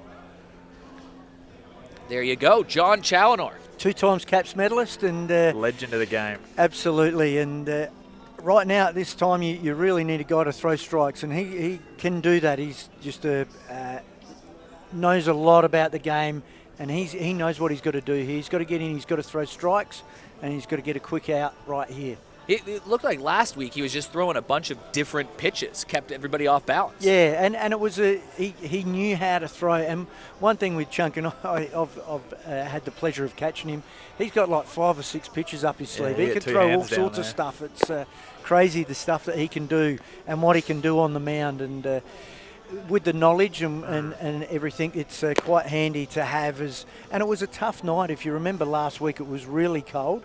And I spoke to him afterwards, and the challenge of staying warm, and Smokey is a pitcher you know. And we had one long inning. He came and pitched, and then we had a long inning batting, and he's got to sit down in the cold. And you know what it's like. You've got to get back up and get it. Yeah. I wouldn't sit down. I'd keep walking around. When it's that long inning, you get tired. You can tire yourself out in the dugout there. But, yeah, you don't want to seize up. And, for Chunky out there, he's got that heavy fastball too, and he's still got that, saying that last week, that just sneaks up on guys and will jam bats and get some firewood. Yeah, and a great guy as well. You know, we talk about giving back, and he's out there coaching with the junior league at Goodwood, and He coached wealth me in of a knowledge. team when I was younger, and Did now you really? I haven't played in ages, and he's still out here playing. That's a classic. Played in the old ABL in the 90s. As we talked about, he got signed with the Dodgers as a catcher, switched into pitching. And he is he and Troy Scoble and then Darren Fidge, those three are really dominating the pitching record books for the Yes. Adelaide Giants in terms of those games played, innings pitched, strikeouts, wins, all of those. And you see John Challoner use a couple different pitches right away and get ahead in the count 0-2. And a great start there. And yeah, Troy Scoble, we've seen him around down here helping out kids and a wealth of knowledge, and what a competitor he was. And Vanderlinden just stays off balance.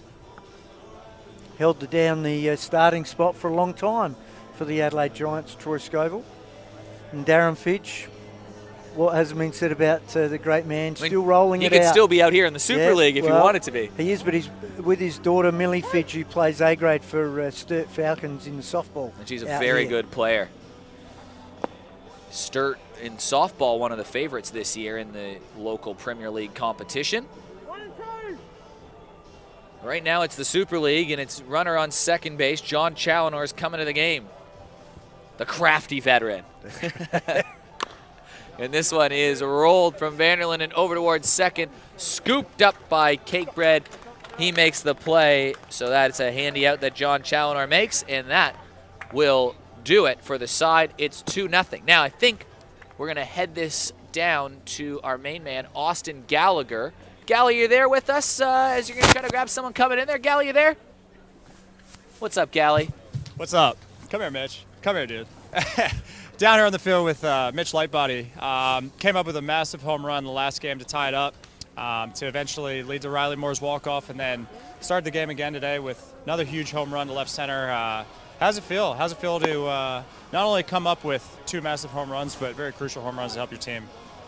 Feels pretty good, but just mainly trying to get the ball in play, try and let Riley do all the work, because he seems to be the guy lately.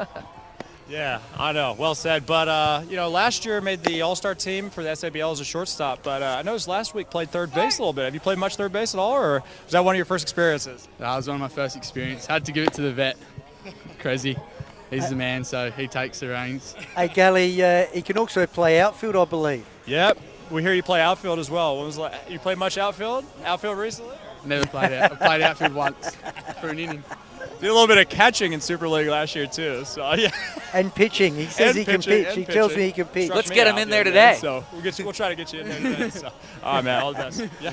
Well, Mitch Lightbody, good job from Austin Gallagher. It's a nice little element that Space Quake Sports has added this year, that roving reporter. You get a bit of personality from the players and see what they're going on. Outstanding. Good to throw him a curveball too. And throw a question at them that they're not expecting. I like it. I believe this is Nico Vanderlinden in to bat. Josh Cakebread. Josh Cakebread, sorry. I'm on the wrong team. Wrong sheet. Flip the card. I'm not even looking at the player. I'm looking at my lineup. Josh Cakebread. I looked up at a second. I was like, nope, that's wrong right away. Josh Cakebread batting. Not easy to call two games, Eric, and you do a fantastic job. Absolute pleasure sitting next to him, isn't it, Smokey? It is. Always got to get something wrong, though. Commentary royalty. But you play it off so well, Eric. Yeah, well, we'll see. What about the series in Melbourne where you did 4 games? That was a big weekend. You joined me for a good chunk of them there, Pratty. That was a fun series. At the last minute. Yeah, you did an outstanding job. Penultimate, the penultimate series to an Adelaide Bite year they were at the time. In the hunt for the playoffs, and unfortunately just fell short in a bizarre game 4, wasn't it? And it had there were fireworks in that game. There was a fight at one point. Ball hit the backstop and rolled up the top, and it was emotions were running hot. Crazy. Like we talked about, the funny things you can see in this game. Just amazing. Well, a walk from Josh Cakebread brings Matt Hutchings to the plate. One of the sponsors of the competition, Plura Activewear. Pratty just filling us in on all of that light Plura wear that he's going to be wearing around here, maybe in the broadcast booth next week, or. Well, I went for a run with some on the weekend. Pulled up, fantastic. Compressions, I think they call compression. What do they call them these days? The menswear at Made me feel like I could Well, run it's again. he. Won the clock back a few years, Craddy. Felt like I was 20 again. We got to try out some of this stuff, especially when they're bringing out some of their men's wear, and you can think Lululemon styles, but better than Lulu. Yeah, yeah. No, More affordable, breathe a bit better. They're doing a good job, Matt Hutchins. And they're South just working Australian together. company too, right? Let's support the local people. It's big on what we're about now. Get behind Plura. You'll see all the Plura replays today as he scoops this one. This one should fall into the outfield, so it's a walk, it's a hit, and it's a runner on first and second for the Seahawks, who already have a 2-0 lead. Kerry McLeod will come to bat. He had that play that really did save the game for the Seahawks last week with bases loaded. Austin Gallagher put one towards center field. Would have won on the ball game, but Kerry McLeod fell over the fence to make that catch, and defense has been winning games. Definitely, and as we talk about all the time, defense is vital, and he played that fantastically for a young kid too. Not getting overawed by the situation, knowing where the fence is and timing it right, and taking a great catch. And great lad, Kerry McLeod is, out with some youngsters in the off-season, helping him, and does a great job around Southern Districts. Swings through that. So Will Corticus allowed the back-to-back home runs, but then he got the 3 outs, but in a bit of a jam here. He is, and he likes pitching with runners on base at this stage, it appears. So let's see if we can get that ground ball here. This one is the ground ball, but this one just has eyes and finds its way through the outfield. And this is a play at the plate. A run is going to score, but that play just sort of sums up the Rays' season. It was that soft hit ball that just found its way through. He makes his pitch. It's that Sangwar single that finds its way, a diving down Turner at second base there, finds its way to the outfield. A run comes through, and he's made a quality pitch that the lefty's rolled over onto the right side. It's just those breaks just have not gone the Rays' way. No, 4 games and counting. But hey, it's the second inning.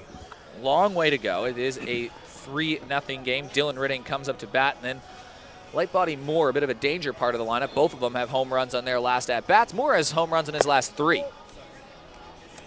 And Has Moore got 5 out? of his last 6. Moore did get out in the first inning, yeah.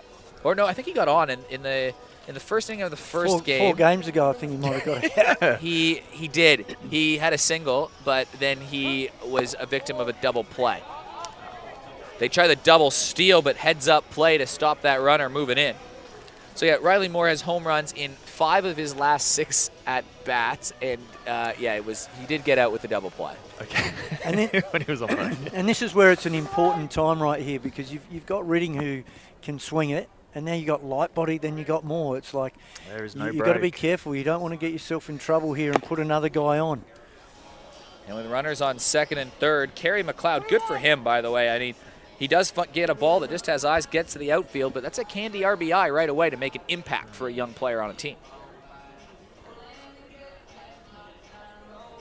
Ridding, just under this one, chopped foul, brings it to 2 strikes on the count. And Corticus getting after it still. Just, he's throwing hard. He's filling up the zone. He's throwing strikes. He's a young kid, and it can get away easy, but he's not having anything. Not having any, not having a intimidated by bar the of it. He situation. is, keep throwing your best guys at me. I'll keep going after him. And like I said, this is an important at-bat because, you're facing the number 9 guy, but you don't want to get him on to go to 1-2. The power guys at the top. Yeah, so hats off to him the way he's going about it. And a big strikeout gets That's a Dylan big out. Ridding looking, and that is a big out. So that gets the first out of the inning, and it just gives him a little more to work with. But Jamie Cluden coming out, and that will be a pitching change in the end of the day for Will Corticus. Now, it's good to see him battle back there. I guess he was getting to the end of his string, the end of his pitch count, and he knew it. Everyone knew where he was at. And for him to finish the night on a strikeout like that, there's good things. There's good things from this kid. This kid's going to be an impact arm in the local league, in this league, hopefully for the Giants one day again, and have that opportunity. And he's coming back from injury, and just the way he bounces back, he's not overawed by this. He doesn't care who's up to play, who's up to the bat. He's going to go after him. It's outstanding to see, and as you said before, he's missed some baseball. Like, as you know as a pitcher, it's about feel, right? Yeah. And he's still getting his feel back. Yes, He doesn't have that right now, and to come out here and do what he's done just goes to show how much further he's going to get better over the next year, 2 years, 3 years. And that's why this league is great. It gives those kids that opportunity to have that jump start on the season. These games right at the start of the SABL season, he's getting that extra experience, going back to club ball land and hopefully dominating in the club ball land like he should, have the power arm that he is. Yeah, definitely. Well, one of those kids getting an opportunity is Ethan Badcock, and he's the man that is on this pitching change here. This one brought to you by JSR Plumbing. It's their 3rd season sponsoring the Super League. Couldn't be happy to continue our partnership. Get in touch with Jono for all your plumbing needs. Other Rays team sponsor, Peak 24. We got Mark Haylock, coach of the Seahawks. So 2 great baseball guys. So get your plumbing done at, Get in shape. Yeah, with JSR Plumbing, and then go get in shape with that while you work off all that stress of having any problem. And talk a lot of baseball with these guys too. When you're at the gym, talk baseball. When you're getting your plumber done, talk baseball. I know Johnny doesn't mind a chat when he comes round to he loves it. to fix the toilet or whatever's going on at the Lawson household. So yeah, he loves his baseball, loves his West Torrens Baseball Club. He's a great guy, and he's put a lot into this sport, into this game, and into this league, and supporting and helping this league. So. Yeah, foundation sponsor, and great to have him involved and on board. And as you say, loves the game and loves giving back, and good guy. And champion dude. Talk us about Ethan Badcock. Yeah, young lefty here, good power arm. Probably one of the better young arms in the state coming through, 17-ish, I think. Yeah. Looks like he's 25. He's got a bit of facial hair there. He carries himself very, very well. Good power arm, and he's one of those guys you just want to see come in, have some success with a bit of consistency there, filling up the zone. I had him last year in the Adelaide Wasps. Yep. And he did a great job. Had some opportunities where he came in pressure situations, and I was really impressed with the way he goes about it. And that's what you want to see with these young kids. Just take the game on. You've got nothing to lose. Exactly right. It's when you see the pitcher that gets intimidated, and they go backwards. You're right. You have nothing to lose here. You take the game on and see what happens, and more often than not, it can be for the better. In a pressure situation here with a runner on 2nd and 3rd, and already down 3-0, really needing to keep that score tight. An infielder in. So Lightbody looking to put that ball in the outfield. Which he's done the last 2 at-bats, and they've gone yard. Some clutch at-bats from Mitch Lightbody, and a swing of the bat. It could be 6-0, which puts the Rays in a massive hole. So Ethan Badcock, big opportunity for the kid here in the Super League. Good patience from Lightbody, works his way back into a full count. Riley Moore standing on deck. He's got home runs his last 3 at-bats.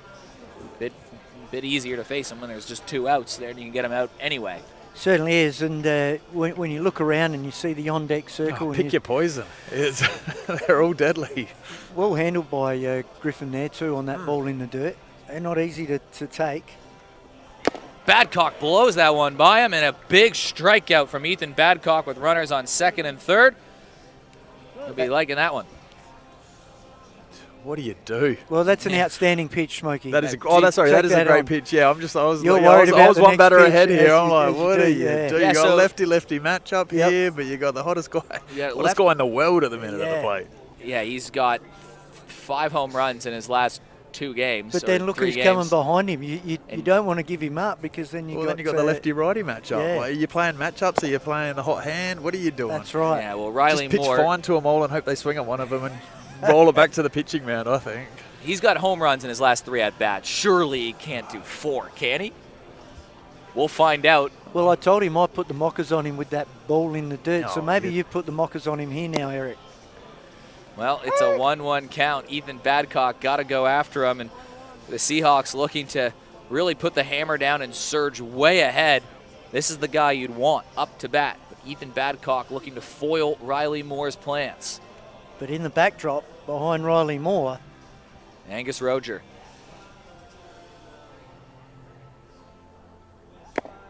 Good pitch.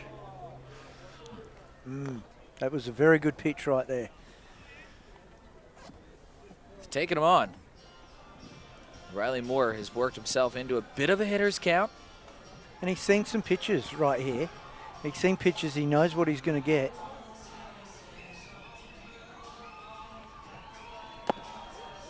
Just slipping away. Yeah, he's pitching him fine. This is one of those fine at bats. You got to be careful. He's careful at bat if don't let him hurt you right now. If he happens to reach out over the plate and bloop one into left field, so be it, but make him hit your pitch. It's almost like you have to pick your poison here. Is it Riley Moore, bases loaded with Angus Roger, and neither of them is anything nice to drink, but you just got to... And here I am going, that's a good pitch from this angle. But Yeah. It's a very good pitch. But Griff Weber's probably set up 2 feet off the plate, though. Yeah. And he's painting the glove, but there's a pain behind the plate there. He's not having a bar, but he's not getting sucked into it. Like they say, hit the mid, it's a strike. Usually in that instance, I think they knew the better. And that full credit to him right there, because the other thing you've got now is you've got an opportunity for a double play. And There's 2 outs, mate. So oh yeah, of course. Well, there's 2 outs. If we can get an out for the next inning, that'd be all right. Yeah, just roll it over. Turn 2, give them one the next Hey, one. it's all right. I forgot Mitch got out. Hey, that's a Super League rule for next year. If Yeah. you turn a double play at the end of it, you can start credit, the next one. All right. credited outs. Maybe we've just come up with something. That's Let's not put the that worst. down in the notes there, Smokey. I don't mind it. Angus Roger can make a big impact on the Super League season. This is just his first day. He missed last week. Now he's got bases loaded, and you can try to put him up 7-0. Watches that one. Good pitch from Ethan Badcock. And it is pick your poison. He's hot. He got 3 hits on the weekend, Yeah, I think, for Sturt. he's really hot. He's off to a 6 for 11 start. Oh, is that in club all? ball. Yeah. Yeah. It is pick your poison. Scuffling. Yeah. He got out 5 times, you know. Yeah, I know, right? So it's possible. It is a powerful Seahawks lineup. Jordan McCardle on deck. He had a couple home runs last week. He's such a good hitter, Rog. Like, he doesn't get sucked into that. He's got good balance in the plate. He stays back, keeps the hand back. He's got some of the best centre field, right field power that I've seen going around in my time being around the game of baseball. And that's a good swing, hitting oppo dingers out there. I've seen him hit with the wind blowing in, full pelt, and he's driven one to centre right with absolute power. So you're right. He had that all-star season in the ABL where he made Team Australia He did, at 15-16. And father-son from the hallowed turf of Sturt. His dad was a star at Sturt for many years. 2 balls, 2 strikes, 2 outs, but the bases are loaded. They've only scored 1 run this inning. This would be a huge lift for the Rays if they can get this out. And a big pitch from Ethan Badcock. That is exactly what the doctor ordered. The kid getting it done. Wow. Good job, Ethan. They had runners on 2nd and 3rd with nobody out, and they go strikeout, strikeout, walk, strikeout. That is some clutch pitching That's from Will outstanding. Corticus to get that first strikeout, but then Ethan Badcock. And the 2 both young kids hanging with it, keeping the Rays in the game right now. And that's what we need. We need just keep us in the game. A hit there, it gets out of control. It could become ugly. But right now, we have a chance to come back into this game with the bats are in our hand. And that's when a game is, yeah, you're right, just hanging in the balance, and they had to do something. So John Challoner comes back up on the mound, and a good chance to talk about, well, I'm sure what John Challoner will be going back to our sponsors at a big comfy chair or a bed or, you know, whatever you got from... Get on the outdoor furniture. It's that time of year. Just the thing, Spring's here Furniture and, Warehouse. Load it up. And one of the good things, say that you're from the Super League, doesn't matter how big that furniture is, it's free delivery to you in the metropolitan area. So to Jason and the crew down there, they do a great job. Massive range. There's something down there for everybody. And there we go, Riley Yateman jumping in the car. And Riley Moore was leaning back on that chair. That's probably the reason why he's hit 5 home runs. Get down there and touch the stuff. This might be listed soon as like a performance-enhancing drug. These are just the impressive. thing Furniture Warehouse chairs. This is just It is pretty It's good. We are comfy. pretty It is, spaced yeah. out here, stretched out. We off have the best go. seats in the house. We really do. Yeah. Got to They are get bring this unbelievable. over for the ABL season for just the thing. But here we go, Rays. They shut down a big threat from the Joker Seahawks. card time. Challoner is in here, and the Joker card has been played. The top of the lineup is about to come up. Nico Vanderlinden will lead things off. This is the dude that hits around 400 in club ball last year. You got Griff Weber. I think is he being run for, or I'm not too sure, over at 2nd. Nathan Vanderlinden over at 1st. He runs pretty well. But Nico Vanderlinden, Liam Bull, and Dan Turner, big opportunity for the Rays to try to get themselves back in the ball game and ride the momentum. Yeah, there is a runner there for Griff. And they're going against the wily vet, John Challoner. He's pretty tough. Last week, he had a hard hit ball that went right off of his hand, and he just directed it over towards flipped first it over, base. yeah. Throw back to 2nd. Josh Cakebread trying to sell it. I don't think it was that close there, Cake. He had his hands up in arms, wondering what was going on. That was good. He's a character of the game, young Josh Cakebread. Young. Shouldn't say young anymore. He's He's got the miles under those legs, but he's still a great player out there and a good guy. Nico Vanderland swings at that one. So what are the pitches here that John Challoner does throw? Okay, we start off with a fastball. We got to need a chat. We need the chapter. The book here, number one, the heater. Number one's the heater. Number two's the slider, or known as he likes to call it a cutter. Then he has the 12-6 curveball. Then he throws in a knuckleball. Then he's very famous for a splitty. Split finger. He's got a pretty good split finger. I think I've got a chip on this bone here from getting a few of those. Outstanding pitch that he'll throw. There's the 12-6 as we see. And he just getting has that a pop up swing. right on cue. Man. So that's where he'll throw that, and the splitty is the one. That's And dangerous. is that from blocking it on the wrist, Oh, or because yeah. you didn't No, quite catch it that's properly from and it's blocking happened to it. get That's you from there? because tough as nails back there, Freddie. you know it's coming, and it's coming, and it's Yeah. got a bit of dance around Yeah. it, and then all of a sudden just falls off. Yeah, And, off a table. All I'm thinking at that time when he's caught, you just got to block it. Yeah. Just block it. It's not going to hit it's not going to make the distance. And it just falls out, and hitters are swinging, and it comes hard. Yeah. Like it's not Yeah. far off his fastball. How do you go about catching a guy that can throw a different pitch? Like, it just changes so often. It's How do you- cool. It's fun. It makes the game so much enjoyable. He's just and you know the one thing with Chunk about him, he just gets the ball and goes again. Gets Gets after the it, ball yeah, and goes again. yeah. He's known for going and taking guys on And quick games with him on the mound. quick games. And as a fielding team, you love it. love that out in the field because you're always on the toes. There's nothing worse than a guy taking forever to pitch. He's just at him, and just takes the ascendancy as we talked about before, having the upper hand. There's that 12-6 Yep. right there. That just Right. drops in. So that comes up high. As from a batter's perspective, you're cut way off balance. Yeah, and it's up and down, right? And that's hard to hit a ball that's up and down. Liam Bull, the batter. Come in with the splitty. Came in with the fastball. And he does like to set guys up. Like he really thinks about how he's going to set guys up. And the pitch he throws early is different to the pitch he throws late because it's all that. There's intent. Okay. There's intent behind everything he's throwing. That's right. So Riley Moore would be having fun with this. But now he's a guy that's been working with John Challoner, obviously, at Goodwood for the last however couple months that he's been back in there. So he'd be familiar with what he would post. And it's interesting, John Challoner stopped pitching A-grade a long time ago. Ooh, that one just slipped away. Yeah, he's a bit disappointed with that. Stopped in the middle of his A-grade career, got a job in the fire brigade, so to cut his A-grade. And he was still at his peak. He was still at his like peak. he was one of the best players Yep. in the South Australian Baseball League at that time. Yeah, definitely. So Well, there's not many people that have won multiple CAPS medals, the MVP equivalent, best and fairest in this competition, and he's got two of them. and in that era, it was Darren Fidge. Darren Fidge Was the win only one. ones. Yeah, yeah. John Challoner won one, Yeah. then Darren Fidge, John Challoner. Those so it was Goodwood teams were hard to come up against. fun times, eh? Well, bases are loaded, so Well, a big moment here for Dan Turner. He had 3 RBIs in the last game. So in terms of this ball game versus John Challoner, Dan Turner, this is the moment right here. He needs to get there, and he turns on this one. This one lifted towards outfield. Is it going to get enough carry? This one is back. This one's off the top of the wall. It just didn't quite have enough. The runner trying to get back home. He slides in there.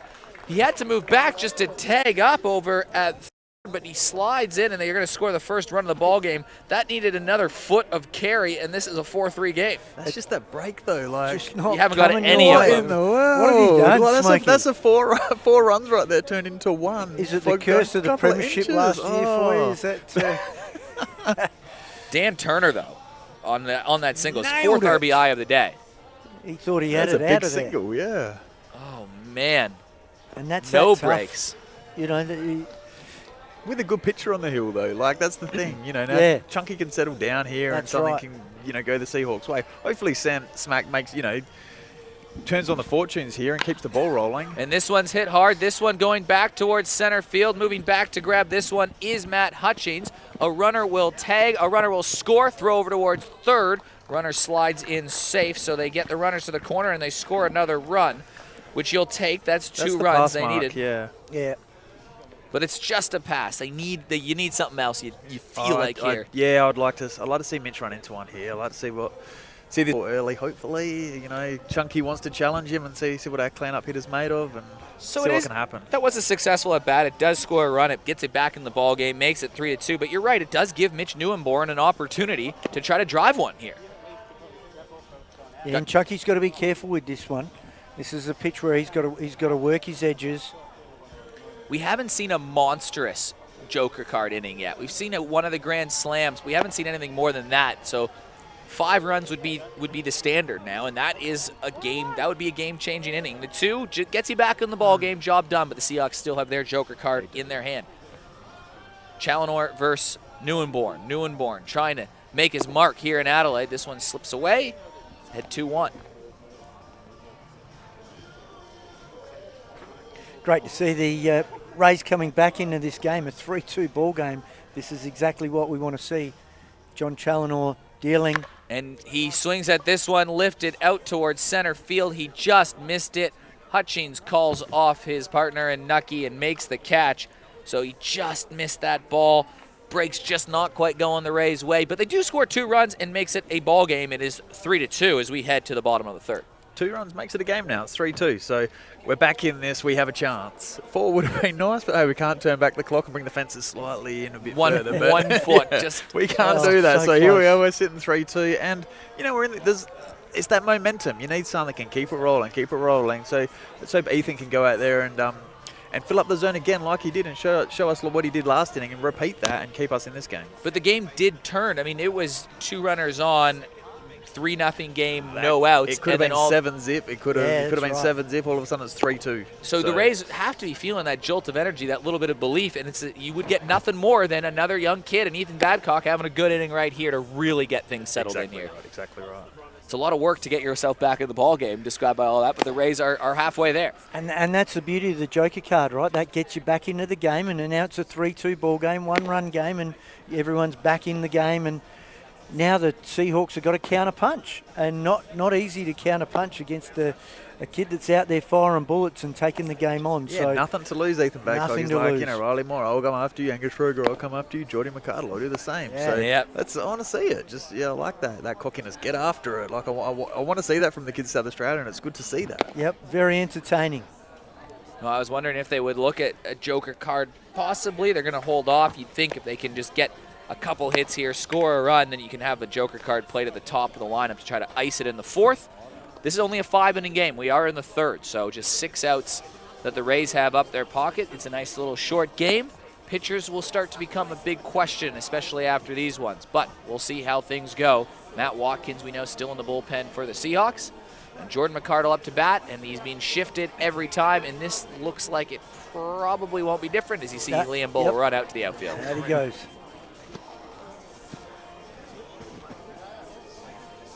Now, if they knew the shift was coming and there was a Joker card played there, things might be a little bit different. can't do it. You can't do it. It takes it out of taking your a guy hands, off of the. Yeah. So McArdle, does he try to push one down the third base line? 2 home runs last game, quiet on the day, which is not a great sign for the Rays. It's like kind of waiting for that giant to wake up. He is 0 for 3 on the day. He's put. And at this point, 3-2, Geordie gets his at-bats in. He's there to hit. He's the number 4 hitter. He doesn't let up. He doesn't. No. He's gone over for whatever. He doesn't care. He's getting after this. He was one of our marquees for the first 2 years of the Super League with the Clippers there, and he was the face of our franchise, and he was the grand final MVP last year. So he Swings at that one. That one just gets up the middle. There was one place Need that another guy right there. Will be all right. And that just goes to show the calibre of Jordan McArdle right there. Just battled, not interested in any bunting.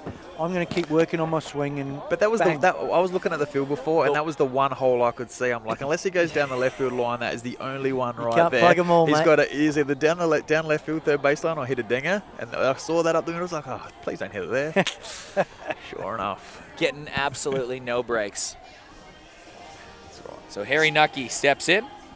Another Sturt product. There's a lot of Sturt players in this lineup. Although the Southern Seahawks really only have 3 clubs to choose from. Makes it probably a 3-club selection. So you're gonna have a lot Sure from one does. club. You got to, and that's all part of it. You pick the team, the players that are in form, and obviously that's where they're at, and South in a rebuilding program at the moment, but still with some quality players that they can bring to the table as well. Well, you got a couple products here. You got Nick Hutchings in the lineup. You got Matt Hutchings, who's now at Goodwood, but he is a Southern Districts product. Kerry McLeod. Yep. They'll try to keep the runner at check as Nick Hutchings running for Jordan McCardle. You are allowed a designated runner in the Super League. One of the rules to try to keep teams aggressive and runs moving across the board around the diamond. Nucky just misses this one. He's been busy out in right field today, Harry Nucky.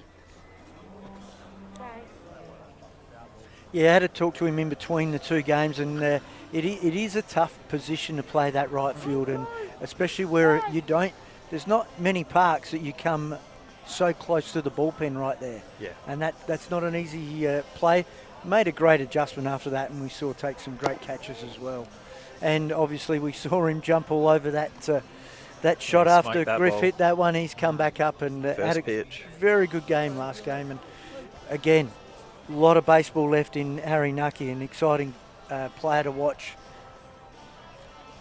Seahawks won game one, 7-6. They used back-to-back jacks to win it for him, and Harry Nucky, a good at-bat, just gets this one through to the outfield. And 2 batters, 2 hits, runners on first and second. An earned Joker card for the Seahawks. There's a lot to like about him. You know, he's come off hitting a home run. And that approach there was just, let's just get a base hit. I was thinking, the Seahawks are being aggressive today. They're getting after it. He works a 2-2 count, I think it was on that, and drops the head on that inside fastball to shoot it to left field. Yeah, didn't try to do too much. Solidly, yeah. like he still squared it up. Oh, yeah. So.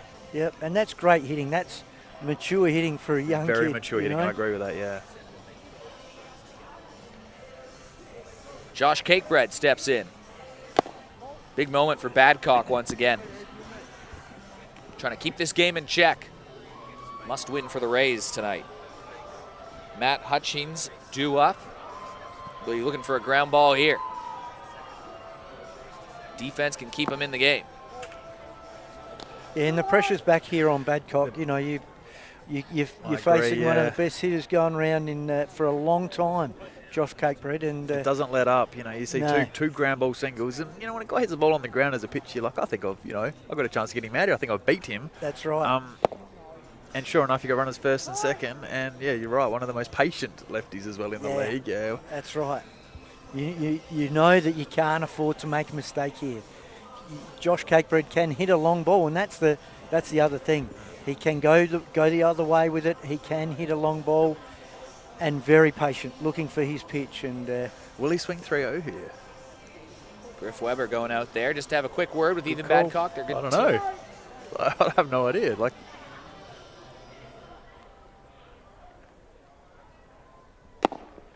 No need. He's on base. Its base is loaded. Well, trying to call for a runner. Yeah, and Jamie Cloden coming out, so that'll be the end of Ethan Badcock's day. He'll leave with bases loaded, and whoever's coming in is a bit of a challenge ahead of them here for the Rays. Just trying to keep as few runs as possible on that board.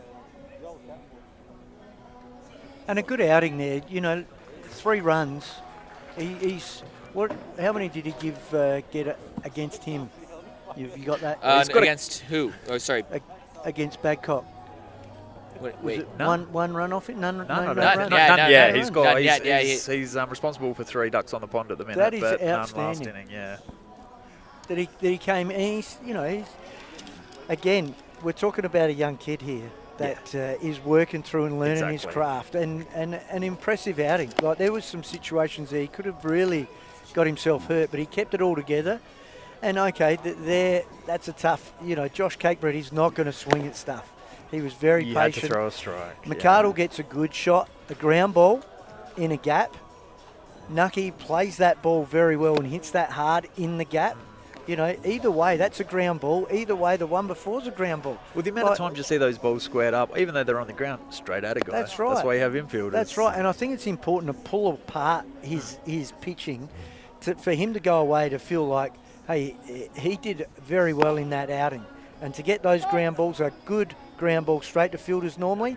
So hats off to him on the way he is. And exciting future again for him. And great to be able to see these kids start and cut their teeth and see what they do and how they go about it. And on this stage, and Yes. against good hitters, Well- ABL quality hitters. We've talked a lot about father-son combinations. We've talked a lot about kids getting an opportunity to show what they're made of.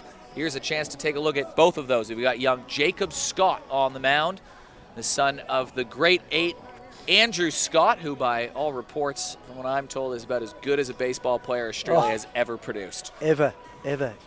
So Jacob Scott comes in, bases loaded, nobody out, and he's going against Matt Hutchings.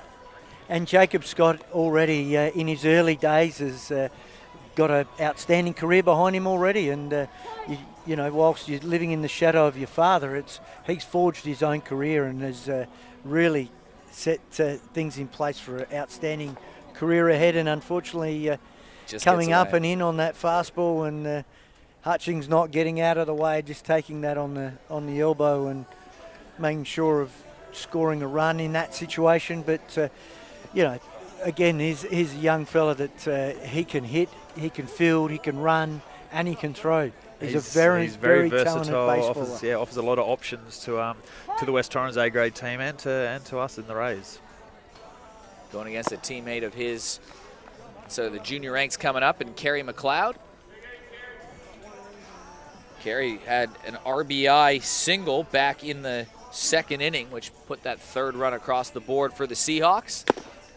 And I'm sure Bone will be pretty excited over there seeing, you know, there's pitcher, catcher, batter, these guys that are the product of the future of South Australia and have been coming through the ranks, and here they are on the top stage in South Australian baseball.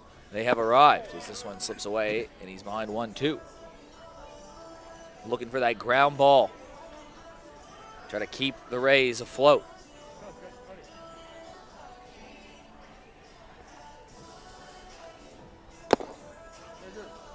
Two pretty good pitches to get him to swing through. That came with some speed right there. Beat the bat. Kerry McLeod trying to blow this game open.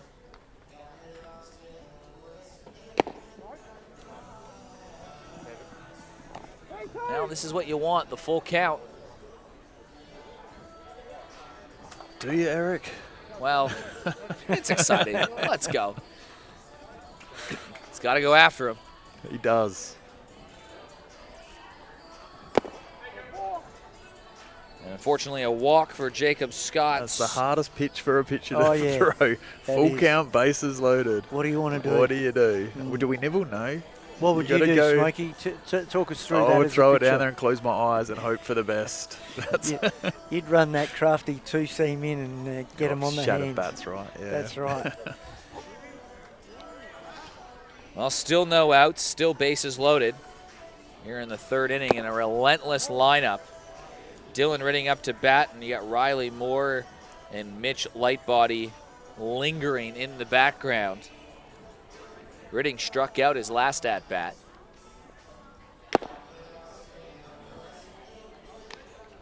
So Scotty is getting them to chase a little bit. He is. Just trying to get command of that. And good to see. Good to see. Here he is. He's coming straight back at him.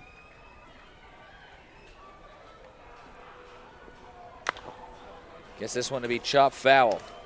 Seahawks looking for that big knockout punch. Still lots of baseball left, but 7 or 8 runs becomes a big challenge.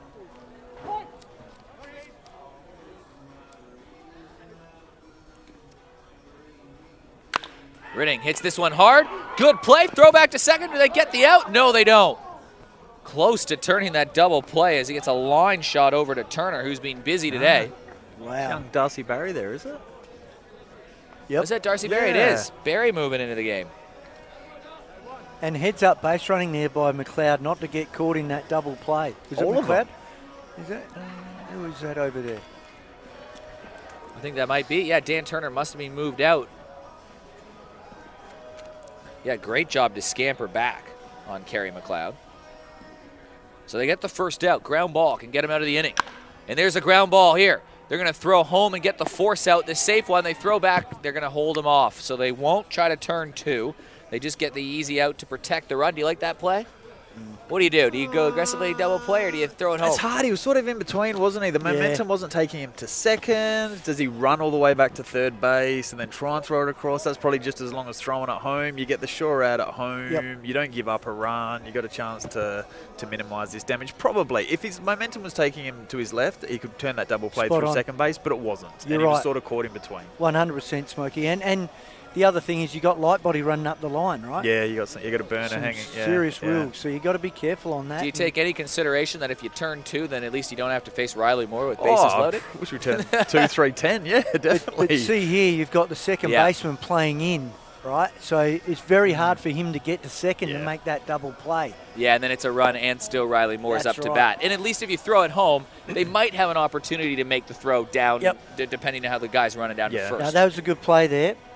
Well done by Liam Bull. yeah. Cool head, right? Yeah, that was his best option. 2 outs, keeps the run off the board, but they need to keep a few more, and Riley Moore has a chance to add to his big day already. He's hit 3 home runs on the day, including the walk-off, and he can put this one just about out of reach with a bomb here.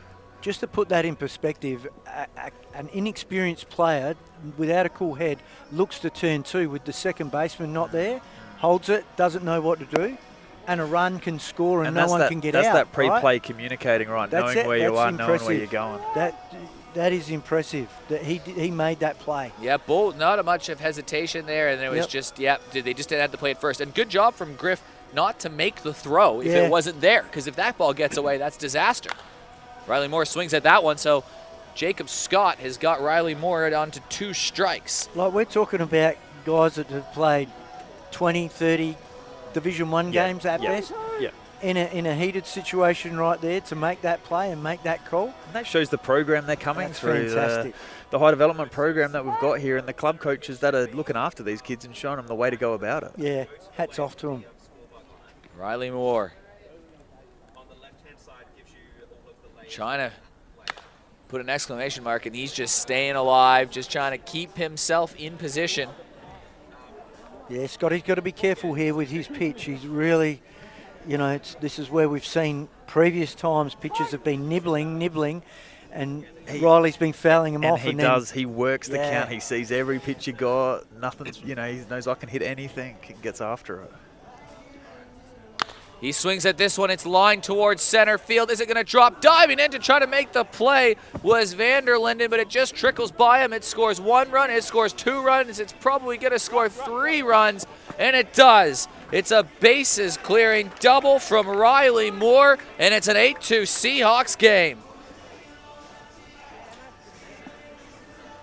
Just not quite falling their way. Let's take a look at the Plura replay of how far he was away from making the catch, but Riley Moore just adds another 1, 2, 3 RBIs to his kill count this SABL mini tournament, and 8-2 becomes a pretty tough task for the Rays.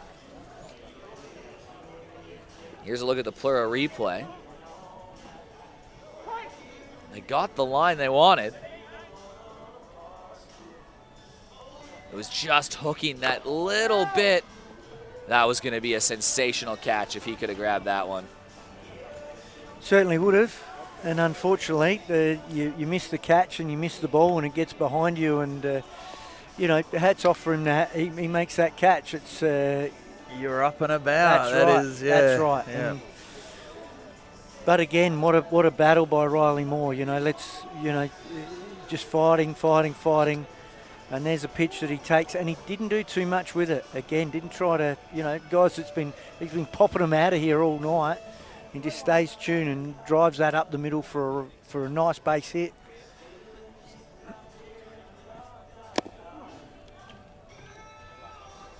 And that was almost a victory for Jacob Scott there too. It was like almost. That was a win. Like, it didn't leave the park. Yeah. We're going to Yep. catch that bugger. Yep. Yeah, it fell in.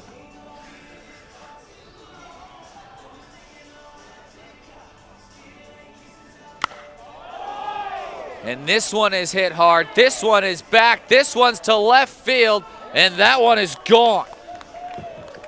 We were waiting for it. You knew this guy could do it, and Angus Roger has just sent a big shot to make it a 10-2 game. Well, it was just a matter of time for Angus to open up, and he saw a pitch that he liked and jumped all over that, and that's a legitimate home run. That was a big boy home run, that one. Yeah. Yeah, Just that the was brute strength, the power that he has. As we talked about, he can go opposite field, but gee, he can also pull that ball and take that deep. Those guys with the upper power, they're the scary hitters when They you're are, pitching, aren't they? because you know they can turn on them twice as far usually. You see someone grab the ball out over on the hill. That one cleared both the fences. And here we go, Geordie McArdle up to bat. So how do you go, young Scotty? Straight back at him. That's how you go. And that's great to see again. Don't get overawed by the situation. Just come back and throw your pitches.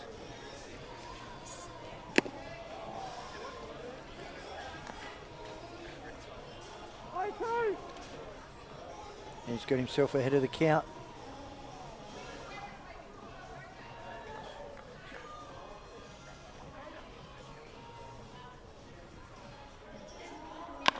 And a little Hey. chop shot over to Torrey 40, throws it across the diamond, and he makes a nice play, a nice looking play, and that will end the inning. But 7 runs cross the board for the Seahawks. That was a big one. Everyone comes up to bat. Yeah, that's a big inning. Certainly is, and as you say, it's hard to keep those bats down, and you've got young pitchers working their best, taking the game on, and if you take the game on, what happens is you got a chance of getting hurt, and unfortunately, when the quality of the bats of the Seahawks, you got to make those pitches, and a couple of them sat up, and when they sit up, you're going to get hurt, and that's a lesson for the guys to learn. You just can't make a mistake against quality hitters. You can against in a club ball situation against 7, 8, 9 hitters, potentially you can get away with that mistake, but in Super League baseball, you can't make a mistake. You can't afford to make a mistake. And that's what's going to make these kids better. And that's what makes that competition. And when they go back to clubland, they're going to be better That's for right. that. Knowing when the guts of the order's coming up, they've seen the McArdles or pitched to them at this level before, and they know that that's their attention in the club ball. And when they get to that guts of the order, they can't be giving in to these guys or throwing it over the plate. They know how to nibble. So hopefully this will develop them and will create some better ball players down in club ball land for it. Definitely. Well, it's a 10-2 game. There's still baseball to be played. Crazier things have happened. We saw the Seahawks mount a ridiculous comeback charge versus the Marlins, so there still is some time, but they do have to get it moving on. What was the approach now when you're down this many and chasing this many runs? Stand on the plate. Hope you take a guy. Yeah. What do you do? You just got to get it to the next guy. Now, I think if everyone can have a good quality of bat and get it to the next guy, anything can happen. So you don't want to be swinging 3-0. You got to be sensible baseball. It's not that showcase. It's that you're going to have to just play good, solid baseball of getting to the next guy. Find a way on any way you can. Well, the other thing you want to do is you want to get to the next pitcher as well. You want to keep trying to get deeper into the pen of the Seahawks is what you're pushing for here. Yeah, I mean, John Challenor he's got 5 outs. Yeah, yep. He came in with 1 out in the second inning, and he's now working into the 4th. So it's a productive outing from the 45-year-old. Old-time ABL vet, 2-time Caps medalist. Tough as nails is what I'm told as well. Oh, yeah, tough as nails. You can't get him any tougher than what Chunky is. And we've got a pinch hitter, the new batter coming in. Yeah, young Koki, young Japanese. Brother of? Yeah. Suzuki. It is Koki Yonezawa. Yonezawa. Oh, Yonezawa. Yep. Come from Henley and Grange. Yeah, young Henley and Grange product. Seton. With Pete G down there and his program. Benny Lodge down at Seton too. Yeah, there's been quite a few outstanding players come through there. Jack O'Loughlin, I reckon he came through there. Will Cordicus is down there. There's a few guys that have come through that outstanding program that Pete runs down there. Koki and stays it's been around alive for a long, long time, that program down at Seton High School as well. So yeah, I think Ben Lodge is one of the coaches there now. Yeah, I was one of the first coaches when originally it started with Pete. And, there you go. We ran out of the old prefab building, and there was no tunnels, no ball pens, no nothing. And he's built that from nothing, and full credit to him in the program that he's built and turned it into a world-class facility. Like that indoor facility is outstanding. Yeah. And the program that he runs is world-class. It's a great program, great part of baseball in South Australia. Great to have that opportunity for a lot of our players in the western suburbs to get there, and now he's got some guys from the south and from the north, he's drawing them from everywhere because it just goes to show how good that program is. And overseas. Yeah.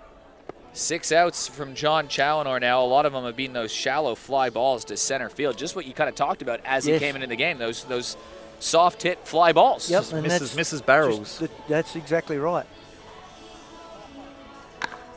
And this one is another fly ball, hit very high into the air, but coming in to make the catch over in left field was McCardle. So that's 2 quick outs here for the Seahawks and John Challenor. And if he can get another out here, that would be the longest appearance in terms of outs, although you see Mark Haylock walk out. So it's 2 1/3 from John Challenor.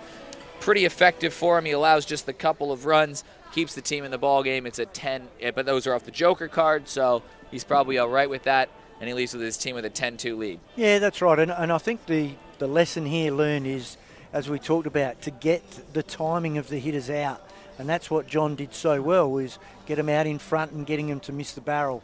Whereas we see the other younger guys coming through, it's something that they're going to learn over years. You don't develop that overnight, especially against quality hitters, but you can see the difference. Yeah, the difference in the quality. Yeah. And Chunk, even in his heyday, he was doing that as well. Even over a whole game. Obviously, here they're only going to face him once through the order. But, you know, back in the day, back in club ball land, you know, the first at bat, he could be just parrying fastballs by you. The next one, he's throwing spinners up there. Then he's throwing splitties at you the last at bat. You got no idea what's coming down. That's right. You're just trying to make contact. Put the bat there and hope.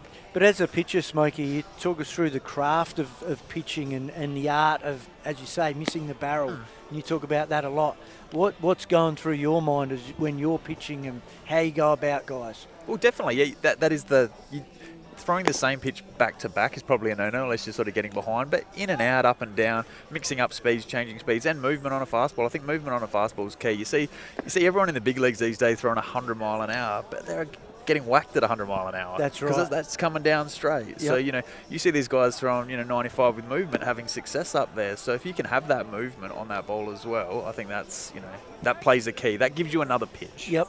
And you talk about location, up and down, in and out is so important, isn't it? Yeah, exactly. Yeah, and a lot of hitters will get in there and, they say guessing pitch. They're probably guessing location. You know, the good hitters are probably looking for a location and trying to hit that location now. So if you can move in and out, up and down on these quality hitters when you get to the Super League, when you get to the ABL, that sort of stuff, there's probably more sitting location. Yeah, definitely. We saw Garney throw that one in and then threw that change up to get that out earlier in the night. And again, that's that location changing their eyesight. Matty Watkins, the new pitcher. He's another Goodwood product going against Griffin Weber. Matty Watkins had that memorable grand final from a couple years ago, pitched in all 3 games. What an amazing weekend. Gave it up on the Friday, won it on the Saturday, won it on the Sunday. Outstanding. Wins the MVP. And the interesting thing, he was in the exact same situation on the Saturday night as he was with the Friday night. And again, knowing the great thing about baseball is you get that opportunity, comes back again. It's how you handle that setback and how you get back on the bike and have another crack. And full credit to him, and gets the MVP from the way he could get back into that situation. This pitching change brought to you by Fresh and Delicious, the Seahawks team sponsor. For all your best quality fruit and veg direct to your door, get in touch with the Brom boys at Fresh and Delicious. Some pretty good. Think Matty Watkins had his pregame fruit from Fresh and Delicious? Oh, no doubt. Matty loves his. He knows about the nutrition, and one thing he'd be all over those bananas, and then off to Peak 24 after. That's it. Good battle here with Griffin Weber. Coming up after this, too, we've got an exclusive interview on the field with John Challenor and Austin Gallagher going to chase him down there. You know, Fresh and Delicious also provides salads. They do a great range of salads. We use them a lot at the club, and they can... any salad that you're after, they get that out for you. So is that the secret why you have 45-year-old John Challenor and 45-year-old... it's not what's in the water. It's what's in the fruit. It's what's in the fruit and veg. We look after nutrition, very valuable to keep the old fellas going. Yeah. The bananas are fresh, the apples are crisp, and the salads are fresh and delicious. And the pitches are ageless. Well, this is just... the Seahawks trying to stay in control. They've got 2 quick outs. They got a 2-2 count here versus Weber. Ooh, just inside, I think, and it's a full count for Griffin Weber. He did hit that massive home run to put his team ahead in the 4th inning of the last game. the Rays were looking like they were in pole position to win that game, and a big strikeout there from Matty Watkins ends the inning, keeps the team up 10-2. So a 1, 2, 3 innings with Challenor and Watkins. All right, let's see if we can go find Austin Gallagher. I'm trying to keep my eye out for him as he's looking to get John Challenor. Gally, can you hear us? Gally, are you with us? I don't know if we can hear him. We're just trying to get Austin Gallagher down there on the sidelines. This one here. I got it. I've been watching this show. See if we can get it. We're trying to producer Pratty trying to move in here to get a sideline reporter here with John Challenor down on the field. Is that it? Yeah, try us now, Gally. You there? We might have to come back to you. A couple technical. There we go. We got you, Gally. We got you. Got it. About time, fellas. So there we go. Down here with John Challenor, and for you guys, you younger viewers, John Challenor, 2 times Caps medalist from 2000 to 2001, and then 2004, 2005. Was at Southern Districts, played for Goodwood, and won a couple premierships there. And all throughout that time, it was the it was the Chunky Fidgy show. Played for the Dodgers. Played for the Dodgers. Yeah, just spoke to him about that. Actually, with Matt Hurgis, like we just said. But one of the veteran guys, your first Super League experience. How does it feel to be out here competing with some guys that could be young enough to be your kids? I have checked. There's a few guys here that are half my age, so it is fairly daunting. But it's a good atmosphere. Not so much the fence coming in closer. I'm not a big fan of that. But it's a good atmosphere. Yeah, it's great. Hey, Gally. So far, just enjoying yourself out here, being amongst the boys. And what do you think about just the experience playing with other clubs and just getting outside of just Goodwood or the teams that you've played with? Oh, it's a fantastic opportunity. Back in the day, and it's quite a number of years ago, we had a similar setup, and it was fantastic to meet other guys from other clubs and create relationships there and move forward to higher steps. But it's fantastic. I think it's a step in the right direction. Oh, that's awesome, man. Gally, can you talk about the craftiness that he out there, where he got a lot of the pop-ups and got guys to miss the barrels? How many different pitches? Yeah. Has he still got his 6 pitches? Yeah. That he used So to the throw? broadcasters want to know if you still got all 6 pitches that you throw. Yeah, it did. Well, it happens that Riley ran out of fingers. On that, so I just ended up throwing it to his glove. Just had to throw the other hand down too. Yeah, that's exactly what happened. Yeah, we saw that mixing in slide stab, quick pitch, little slow leg kick. I mean, whatever it takes to get the guys out. And will he be right to throw BP tomorrow night? Well, now that I'm a bit older, so you got to do what you got to do. Do what you got to do. That's awesome, man. So, well, thanks a lot, Gally. Great interview down there at Challenor. Yeah. We're just wondering, Patty wants to know if he's going to be throwing BP tomorrow. Oh yeah, Pratty just wants to know one more thing before you go. Are you going to be throwing BP tomorrow? I'll give it a go. I'm not sure if it's going to be any good, but I'll give it a go. Awesome. Cheers, man. Awesome.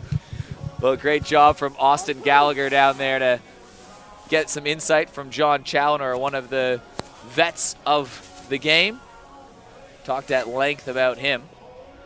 We got another pitching change here. Young Jasper Clark on the mound here. Fantastic to see. This is where we've got... Yeah, Jasper Clark played earlier, I think, in the game as a position player. He made a nice play out in the outfield. He was right field game 1, and now he's on the mound in game 2. But a good opportunity to take the game on in a different way here. Yeah, no, heck, Jasper pitches. He throws for West Torrens, a bit A, B grade, bit A grade every now and again. And he pitched inning for us last year in the Clippers as well in a game. So he's no stranger to the mound. So it's a good opportunity for a young kid out there to get after, and he's got a good live arm. You got some good two-way guys, Smokey, when you look through and with Newborn and Scotty and now Jasper. So the future's good there, right there. There's some young kids, and West Torrens will be pretty happy with that as well. I think so. Yeah, a lot of those kids are West Torrens kids, aren't they? Yep. So. Hard hit ball over towards second. Barry picks it up, throws it to first, and a nice play and a straightforward play. And we should also mention Rookie of the Year last year was up to bat in Brody Heaps. So coming off such a great year at Goodwood. And that's the SABL Rookie of the Year. Yeah, SABL Rookie of the Year. An outstanding year he had last year. Okay. And, worked his way through the junior program and Seahawks as well, and did a great job with the Seahawks through his career and got his chance and had nipped away in the A grade and cracked in and Rookie of the Year. So a great effort by him. and good to see him getting. And he's a good young Goodwood boy. Yeah, came through, that's great because that's a hard lineup to crack any day of the week. So he- any season, it's a hard lineup to crack. So And again, like Liam Scott, he just works and works and works. He's in the tunnels, getting some swings in, and you earn your good stripes kid. at Goodwood there. And You like, do. if you're coming in, you're ready to go, and you're going to be a good player. So Yeah. you're taking a good player's spot when you come into that team, being That's up right. around the top of the ladder for as long as I can remember. Yeah, Goodwood, exactly. Year in, year out.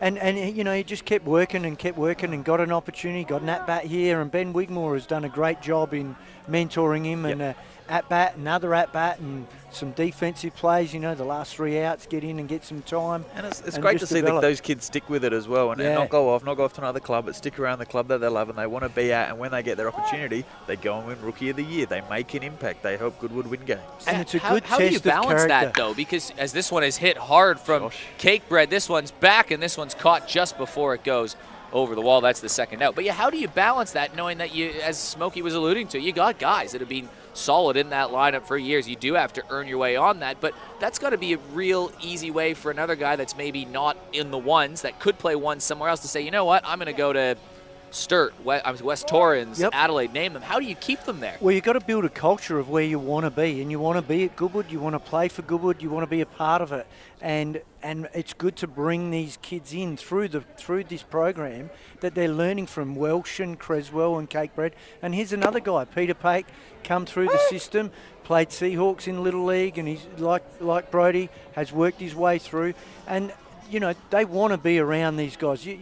Who wouldn't want to grow up with Welsh and Creswell and Cakebread and Fidge and these Wigmore. names that you're rattling off as well, they're all highly intelligent, highly accomplished baseball players. And they're great with the kids, Yeah. Ben Wigmore leading the program, and Brian Sanderson as well is involved with that.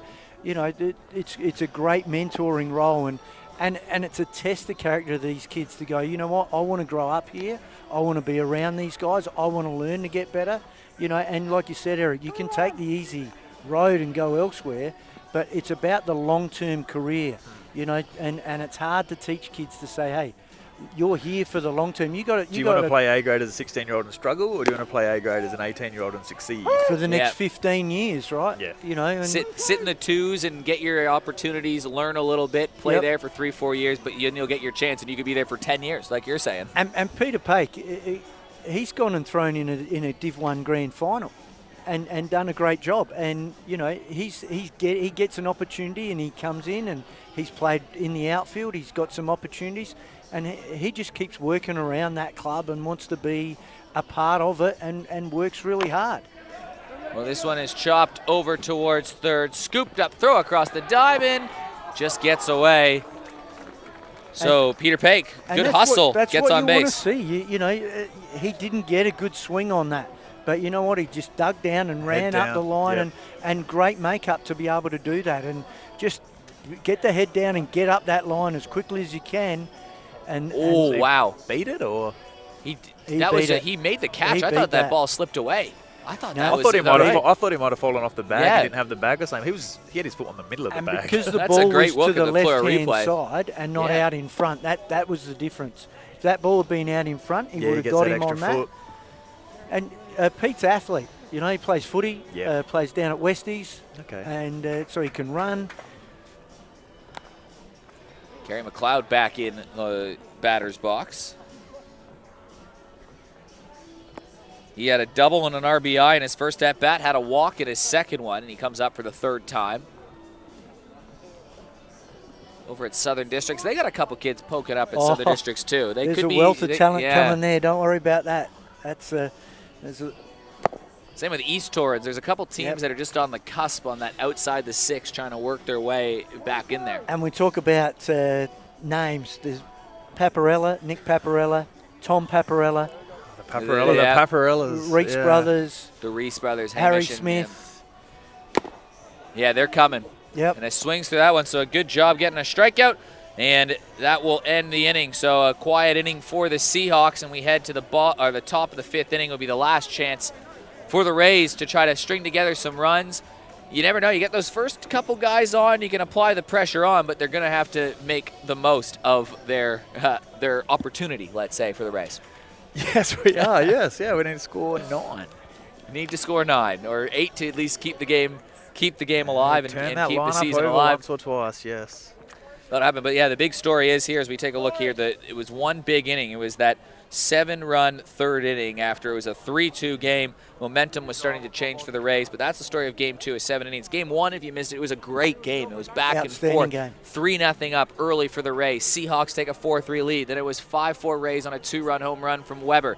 Then a 5-5 game on a Harry Nucky solo shot to tie it up. And then it was 6-5 who was it? Was it Turner that hit the home run? Turner drove in a run. Yeah, we had a guy hosed at the plate, Had a guy hosed at the plate, and that made a big difference because it was back-to-back jacks, including a walk-off for Riley Moore, who hit one of his 3 home runs to win game number 1. And then game number 2, a quick start. It was back-to-back jacks from Lightbody and Moore to start things off again, and they went up 2-0. Rays made it a game, but it was that big inning to go up and win. They're on their way to that win at 10-2. They'd have to take a disaster from here for the Seahawks to lose this one. Yeah, and that crooked number, that crooked 7 up there. A lot of games are won with one big inning and one crooked number. You'll find, unless it's a 2-1, 3-1, 2-zip sort of game, it's that crooked number that'll blow out a game. And unfortunately, that's happened in this instance here. And we see coming in for the Seahawks is Ozzie McClure coming in on the hill, and Smokey, he spent some. He went down to Glenelg last year. He spent some time at Glenelg. I didn't have much to do with him. Yeah, but he was with the Clippers in our inaugural season, and he's a college guy. I think he's over there playing college at the minute, back because of COVID and all that. But that's exactly it. He threw some big spots for us year 1 of the Super League and got some big outs. He's a good young arm. Another guy that's been out there big, helping out with the kids at all those camps that you see guys like Tyrone Hamley and Riley Moore run. So he gives back to the community as well. He certainly does. His father, president at Sturt. We've got, we'll call that pitching change, brought to you by the Marlins team sponsor. They're in action again next week. Advanced Sporting Services.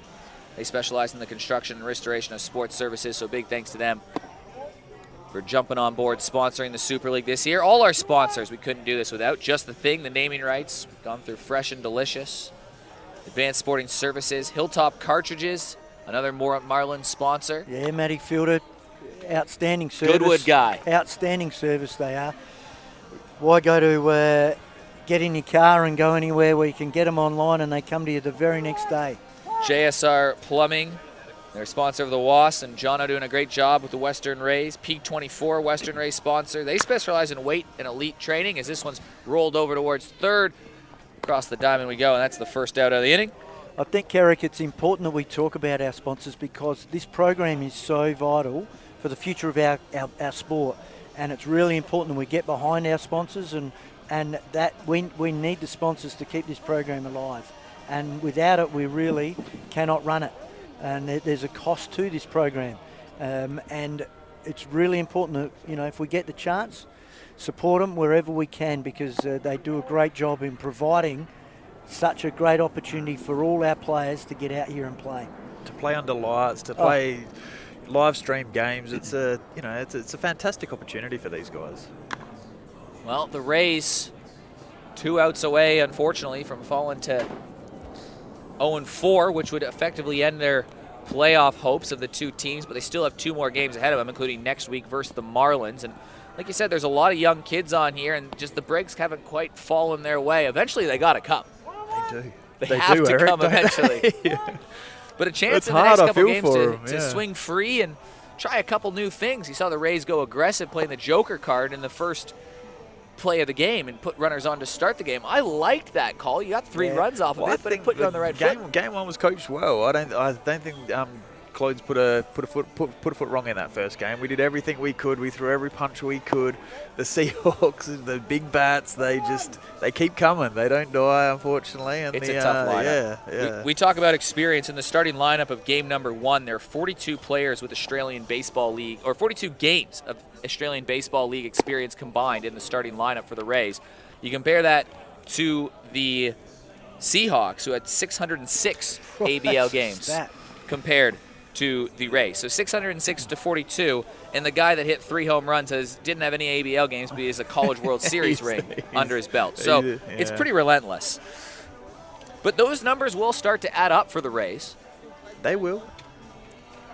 who knows what happens this year in the ABL. There might be more locals playing than imports, given everything going on with COVID and getting into the country. So there might be a couple opportunities. Yeah, have they on that? It was supposed to be New Zealand. It might not be. I think there was an article today that was out in the Herald in Melbourne that said that all the teams were sort of put on notice whether they were in or out this year. They have until Friday to opt out of the competition. I think pretty much every team wants to find a way to play. To make it work. So I think after Friday, when the teams have confirmed whether they're in or out and what the proposals are on there, you'll start to see some announcements from the ABL what's going to happen. But there will be an Australian Baseball League. The teams are just trying to posture and figure out the best way to get the season underway, and it's a tough challenge given this COVID. Environment. Yes, very tough challenge. The positive is we saw Melbourne open up today, and to all the people in Melbourne, welcome back. And we know it's been a tough struggle for them, and good to see some change there for them. And Austin McClure gets a big strikeout. That is big news. That is a great sign for him. Get some innings behind his belt. So down to their final out with Nico Vanderlinden coming up to bat. So what's the takeaways from the Rays going forward into next week? You know what? We came out with good energy today. Yep, definitely. We knew it was going to be a struggle. We knew it was going to be a struggle. We wanted to win 2. We wanted to make this an even competition. It hasn't fallen our way at this stage. I guess it's 2 outs to go, or 1 out to go. Game of inches, though, Smokey. But it is, and we unlucky a couple of times. You just got to keep grinding. You got to keep grinding. You got to keep getting better. And these guys will get their at bats over the next 2 games that we have, and get better for next season. And and bring in a more competitive team next season, no doubt, because these guys are going to be bigger, stronger, faster, older. Yeah. Whereas the Seahawks team's an older team. There's some older guys there on that team. Whereas this is a young, exciting team with some young, exciting players that I think have got a bright future in South Australian baseball. Pratty, you got a couple player of the games. Game 1, I'm going to go ahead and just give that to Riley Moore. He had 2 home runs, including the walk-off. But what about this game for you? As this one is lifted out towards center field, they'll make the catch, and that will be the final out of the game. So it's a 10-2 decisive victory for the Seahawks. They go up there. But Pratty, anyone that kind of stands out for you in this game? Oh, look, I was across the board, up and down. Everyone's scoring. Look, I was impressed with John Challinor. A bit of romance on that. He did very well in that time where he had to come in and steady the ship. Outstanding performance. Garney started off really well. He did very well. Riley Moore with 4 RBIs in this game. He's got the player of the game for game number 1, but you reckon John Challinor for game number 2? What do you think? Yeah, Challinor was good. Mitch was good. Mitch Lightbody was good, I thought. Tying the last game up to give it a chance, and then go whack again to just nail in the coffin. We had off 2 the bat RBIs there, in this game. I mean, he was 2 for 3. He had 2 hits, and he had the home run. So Mitch Lightbody's not a bad shout on that one either. Yeah, well, for his body of effort over the 2 games, I think he had a fantastic day. Riley Moore, though, good God, he was. The scorers do such a great job getting the stats. I can't wait to go look at those after, but. Pratty, week off next week, and then a couple tune-up games ready for the grand final for the Seahawks. Yeah, well, now what's important for us is to stay healthy and get some at-bats and some innings in at club ball, gear ourselves up for the next couple of weeks, and maybe an opportunity to experiment in the next couple of weeks with the rule changes, when you play the Joker card, what you do, and just try to posture a little bit. Yeah, definitely, and also a good opportunity to give some other guys some innings as well, give some kids some time in and get them to have some at-bats and some innings and work through the whole roster. And it's also, guys are giving up some time as they come out here. You want to give everyone an opportunity to get some innings in and to enjoy this. This is a great fun time, and so I'm sure Angus Haylock will be looking for giving some guys some innings and working through as the squad all enjoys their time together. Well, I think Austin Gallagher is just trying to find someone to give us a quick interview at the player of the game. As Galley's looking for someone, you can see him doing his work here, talking to Matt Hutchings from Plura. But a big thank you once again to all of our sponsors for making this Super League possible once again. And I think we're going to throw it down to Austin Gallagher right now onto the field. Galley, are you with us, or are you still figuring out what's going on? Here he is. There he is. Well, got to bring it down to the, come on over here. kind of bring it down to the 1-2 punch. There we go. Riley with a homer and then a 3 RBI double. I mean, Is that good? Is he yeah, good? is that good? And then like Mitch, 2 hits, another home run. Stay hot. I mean, you guys really carried the load again. Another awesome display of offense. So, how does it feel to really, at this stage, dominate the competition? Well, it's good fun winning. Can't complain really. Good team, good bunch of blokes, and we're having fun doing it. Awesome. I mean, have you ever been this hot in your career? Like, to start a season and just absolutely demolish the ball. Like, how's that been? Yeah, it's good. Good. Definitely have never been this hot before. A little bit of a shorter fence helps. But hey, no, it's good fun. Is it the produce from Fresh and Delicious that helps him out? Proudy's wondering if it's the produce from Fresh and Delicious because it helps you out. Yeah, true. It's true. You can get some great food there and some great fresh and delicious food there. It's good for the body, good for the soul. And being a good one, right? I got another question, though, for question Riley for Moore you, here about catching John Challenor when he's got 5 or 6 pitches out there. How do you keep on balance? That's yeah, gotta be we fun. were wondering because we had Chunky earlier, but how is it catching somebody that's got more pitches than you could put fingers down in your hands?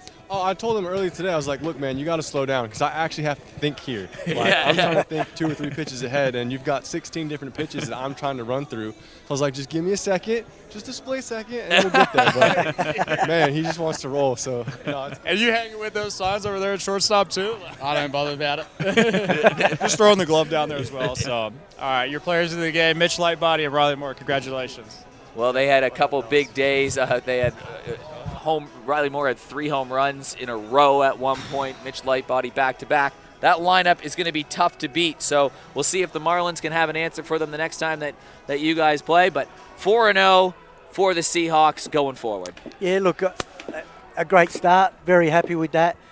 Don't underestimate the Marlins. They have got quality pitchers through. They've got a well-balanced side, and that's going to be a tough one. We know well and truly that we know they're going to come out firing with their pitchers. Yateman, they've got, give me some more names. We know Fitzy, Moselle, Lottie. They have Tabby. They are cast of thousands on the mound. So it's going to be a real battle.